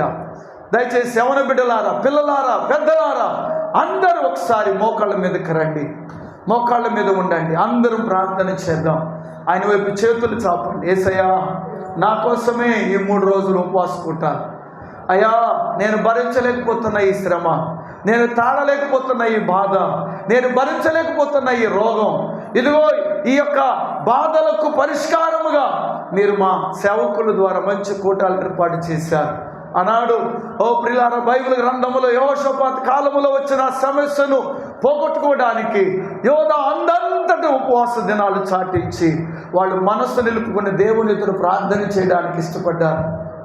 ఈరోజు మీరు కూడా ప్రార్థన చేయడానికి ఇష్టపడతారా? మీరు ఎలా ప్రార్థించాలో కూడా బైబిల్లో రాయబడి ఉంది. నీవే నాకు దిక్కని ప్రార్థించమని కూడా బైబిల్లో చదువుకున్నాం. ఈరోజు నీవు అలా చేయగలవా? ఒకసారి నోర్లు విప్పండి, పెద్దగా నోర్లు తెరిచి ప్రార్థన చేయండి. చెప్తుంటే వింటూ కూర్చోవటం కాదు, అందరూ కూడా నోర్లు తెరవండి, కాస్త నోర్లు తెరవండి. నా దేవుడు ఇదిగో మన మధ్యలో సంచరిస్తున్నా, నా దేవుడు నీ ప్రార్థన వినడానికి ఆయన చెవులు నీ వైపు పెట్టారు. అందరూ కూడా ప్రార్థన చేయండి, చేతులు చాపండి. ఈ కూడికల ద్వారా దేవుడు అద్భుతాలు చేయబోతున్నా, ఈ కూడిక ద్వారా దేవుడు మిమ్మల్ని దీవించబోతున్నా. ఎన్నో సంవత్సరాల నుంచి పట్టుకు పీడిస్తున్నా ఆ రోగాల నుంచి దేవుడు విడిపించబోతున్నా. నీ కుటుంబంలో నెమ్మదిని దేవుడు పంపించబోతున్నా. నీ జీవితంలో నీ ఊహించని కార్యాలు ఈ కూడికల ద్వారా దేవుడు చేయబోతున్నాను. బిడ్డ, నువ్వు నోరు తెరిచి ప్రార్థన చేయడమే. ఈ 3 రోజులు వాక్యాన్ని సమకూర్చుకొని కన్నీరు గార్చి ప్రార్థన చేస్తే, ఉపవాసం ఉండి ఆయన వైపు చూడగలిగితే నా దేవుడు నిన్ను దాటిపోయేవాడు కాదు, నీ కుటుంబాన్ని దాటిపోయేవాడు కాదు, నీ బిడ్డలను దాటిపోయేవాడు కాదు. ఇదిగో వివాహం అవడం లేదనుకున్నావా? నా దేవుడు మంచి కార్యం చేయబోతున్నాను. నీకు సంతానం లేదా? నా దేవుడు నీకు మంచి గొప్ప కార్యం చేయబోతున్నాను. నీ కుటుంబంలో నెమ్మది లేదా? నా దేవుడు నీ కుటుంబంలో నెమ్మది ఇవ్వబోతున్నాను. ఓ పిల్లల, చాలా కాలం నుంచి దయ్యాలతో పీడింపబడుతున్నారు, దురాత్మ శక్తులతో పీడింపబడుతున్నారు. ముందుకు వెళ్దాం అనుకుంటున్నారు కానీ వెళ్ళలేకపోతున్నారు.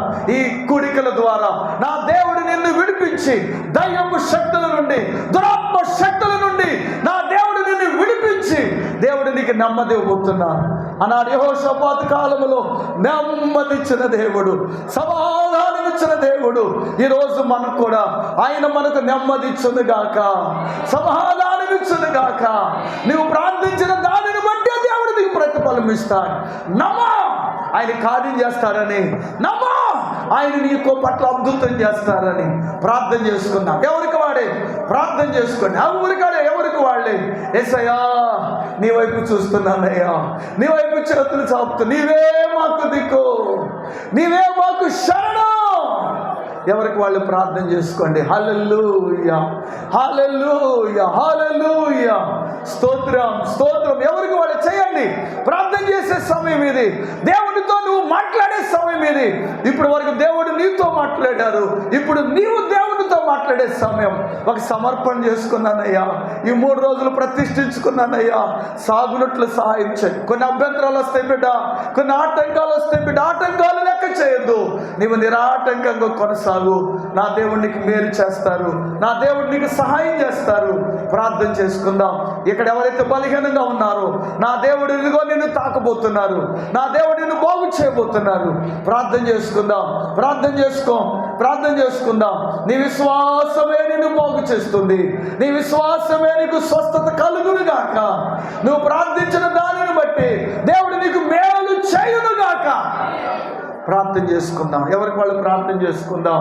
మహోన్నతుడైన మా తండ్రి, జీవాధిపతిమైన యేసయ్య, ఇదిగో మా తండ్రి మీ దాసులు విజయ్ కుమార్ అయ్య గారు వారి కుటుంబం, అయా స్పర్జన్ రాజయ్య గారు వారి కుటుంబం, అయా ఇదిగో మా తండ్రి అయా మీ దాసులు యేసుదాస్ గారు, అలాగే హైడ్ గారు వారి కుటుంబం, అయా ఏర్పాటు చేసినటువంటి ఉపవాస కూటాలను బట్టి స్తోత్రాలు. ఈ మొదటి రోజు మాతో ఉన్నారు, మీ సన్నిధి మాతో ఉంచారు, మీ వాక్యం ద్వారా మాతో స్పష్టంగా మాట్లాడుతూ వచ్చారయ్యా. ఆనాడు సమస్యలు వచ్చినప్పుడు యెహోషాపాతు ఏ విధంగా మనసు నిలుపుకొని ఉపవాస దినాలు ప్రకటించారు అయ్యా.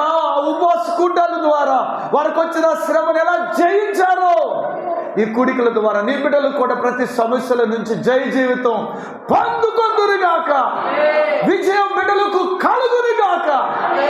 ఇదిగో ఈ రాత్రి నీ మందిరములో అడుగు పెట్టిన ఈ బిడ్డలందరి మీద నీ హస్తము చాపబడునుగాక, నీ కను దృష్టి బిడ్డల మీద నిలుచునుగాక. ఇప్పుడే నీ బిడ్డల ప్రార్థన నీ సన్నిధికి చేరునుగాక. సహాయం చేయ్యా, సహాయం చేయ్యా. ఈ బిడ్డలు అయ్యా మీ చేత మేలు పొందుకొని ఆదరించబడి కృతజ్ఞత కలిగి నీ మందిరములో ఉండురుగాక. సహాయం చేయ నాయన. ఇక్కడున్న నా ప్రియ తోటి సేవకులందరినీ పేరు పేరున బలపరచు నాయన. మా సంఘాలను దీవించండి నాయన. ఇదిగో తండ్రి ఇక్కడ ఇంకా 2 దినాలు మా ముందున్నాయి. ఈ 2 దినాలు కూడా దేవా మీరే అద్భుతముగా జరిగించండి అయ్యా, ఘనముగా జరిగించండి అయ్యా. ఈ రాత్రి కంటే రేపు రాత్రి కంటే ఎల్లుండి అద్భుతముగా జరుగునుగాక. దేవా ఈ గ్రామాన్ని కదిలించండి, సంఘాన్ని ఉజ్జయింప చేయండి, సర్వ సత్యములోనికి నీ బిడ్డలు అడుగు పెట్టుదురుగాక. తండ్రి సమానుడు విజయ్ కుమారయ్య గారిని, అమ్మగారిని ఆశీర్వదించండి, మంచి ఆరోగ్యాలు వారికి దయచేయండి. ఏమైనా కాలములు పరిచయం చేసిన స్పర్జనయ్య గారిని, అమ్మగారిని వారి బిడ్డలను ఆశీర్వదించండి. అలాగే హైడ్ గారిని, అమ్మగారిని వారి బిడ్డలని వారి పరిచయం దీవించండి. జయదాస్ గారిని, అమ్మగారిని వారి పరిచయం కుటుంబాన్ని దీవించండి. అలాగే ప్రభు సుదర్శన్ భోజేశయ్య గారిని, వారి కుటుంబాన్ని వారి పరిచయాన్ని ఆశీర్వదించండి. నన్ను కూడా జ్ఞాపకం చేసుకుని ఆయన ఈ రాత్రి మీ పిల్లల మధ్యకు వచ్చి కొద్దిసేపు నీ వాక్యం ప్రకటించడానికి, అయా నీ పక్షంగా నిలబడడానికి మీరు ఇచ్చిన ఈ భాగ్యమును బట్టి స్తుతులు నాయన. ఈ గ్రామాన్ని మీ చేతులకు అప్పగిస్తున్నావు నాయన. ఈ గ్రామాన్ని రక్షించయ్యా, ఈ ప్రాంతాన్ని రక్షించయ్యా, ఈ ప్రాంతాన్ని కదిలించయ్యా, ప్రజలను కదిలించయ్యా. మీ మందిరములోనికి ప్రజలను తోడుకరండయ్యా. సాయం చేసి భయం పొందమని ఒక్కొక్కరిగా రావటం కాదయ్యా. భర్తతో పిల్లలతో కుటుంబంతో రావాలి నాయన. కుటుంబాలుగా నీ మందిరములోనికి ప్రజలు తరలించబడునుగాక. సహాయం చేయమని నీ చేతులు మమ్మల్ని అప్పగించుకుంటూ మేలు చేసి దీవించమని నజరేయుడైన యేసు నామములో ప్రార్థన చేసి వేడుకొనుచున్నాం తండ్రి. ఆమేన్, ఆమేన్. సమయం ఇచ్చిన దేవుని సేవకులకు వందనాలు, మీ అందరికి వందనాలు.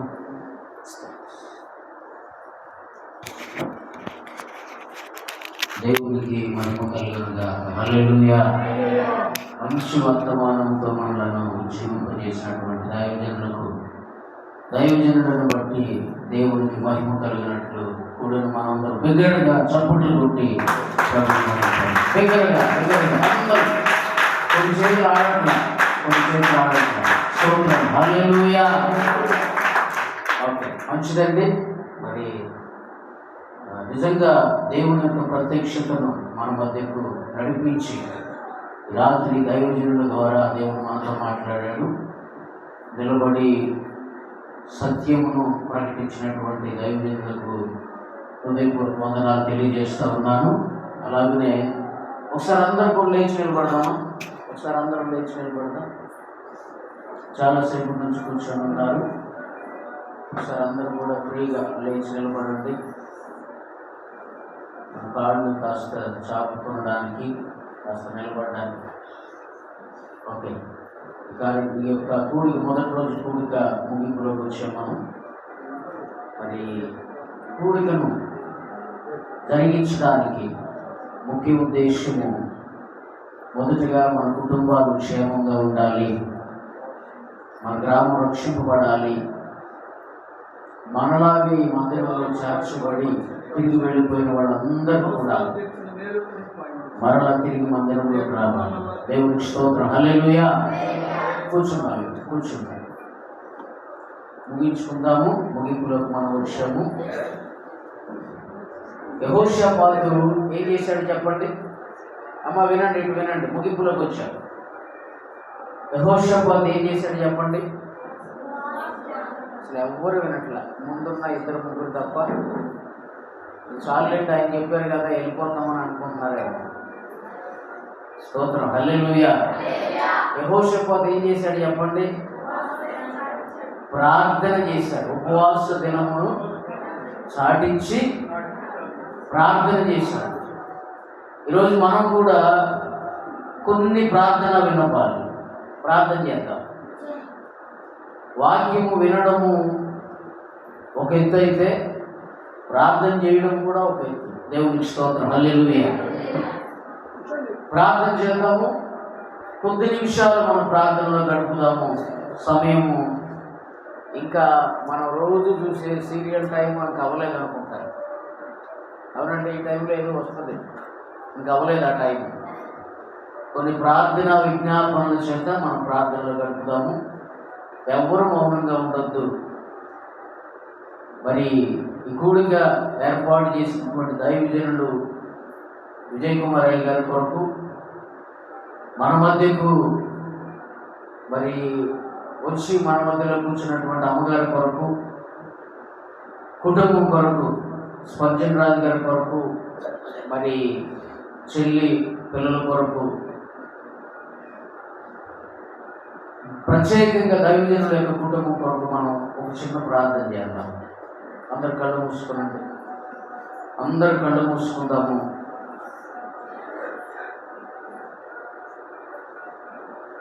ప్రార్థన చేద్దాము. కుటుంబం కొరకు మనం ప్రార్థన చేద్దాం.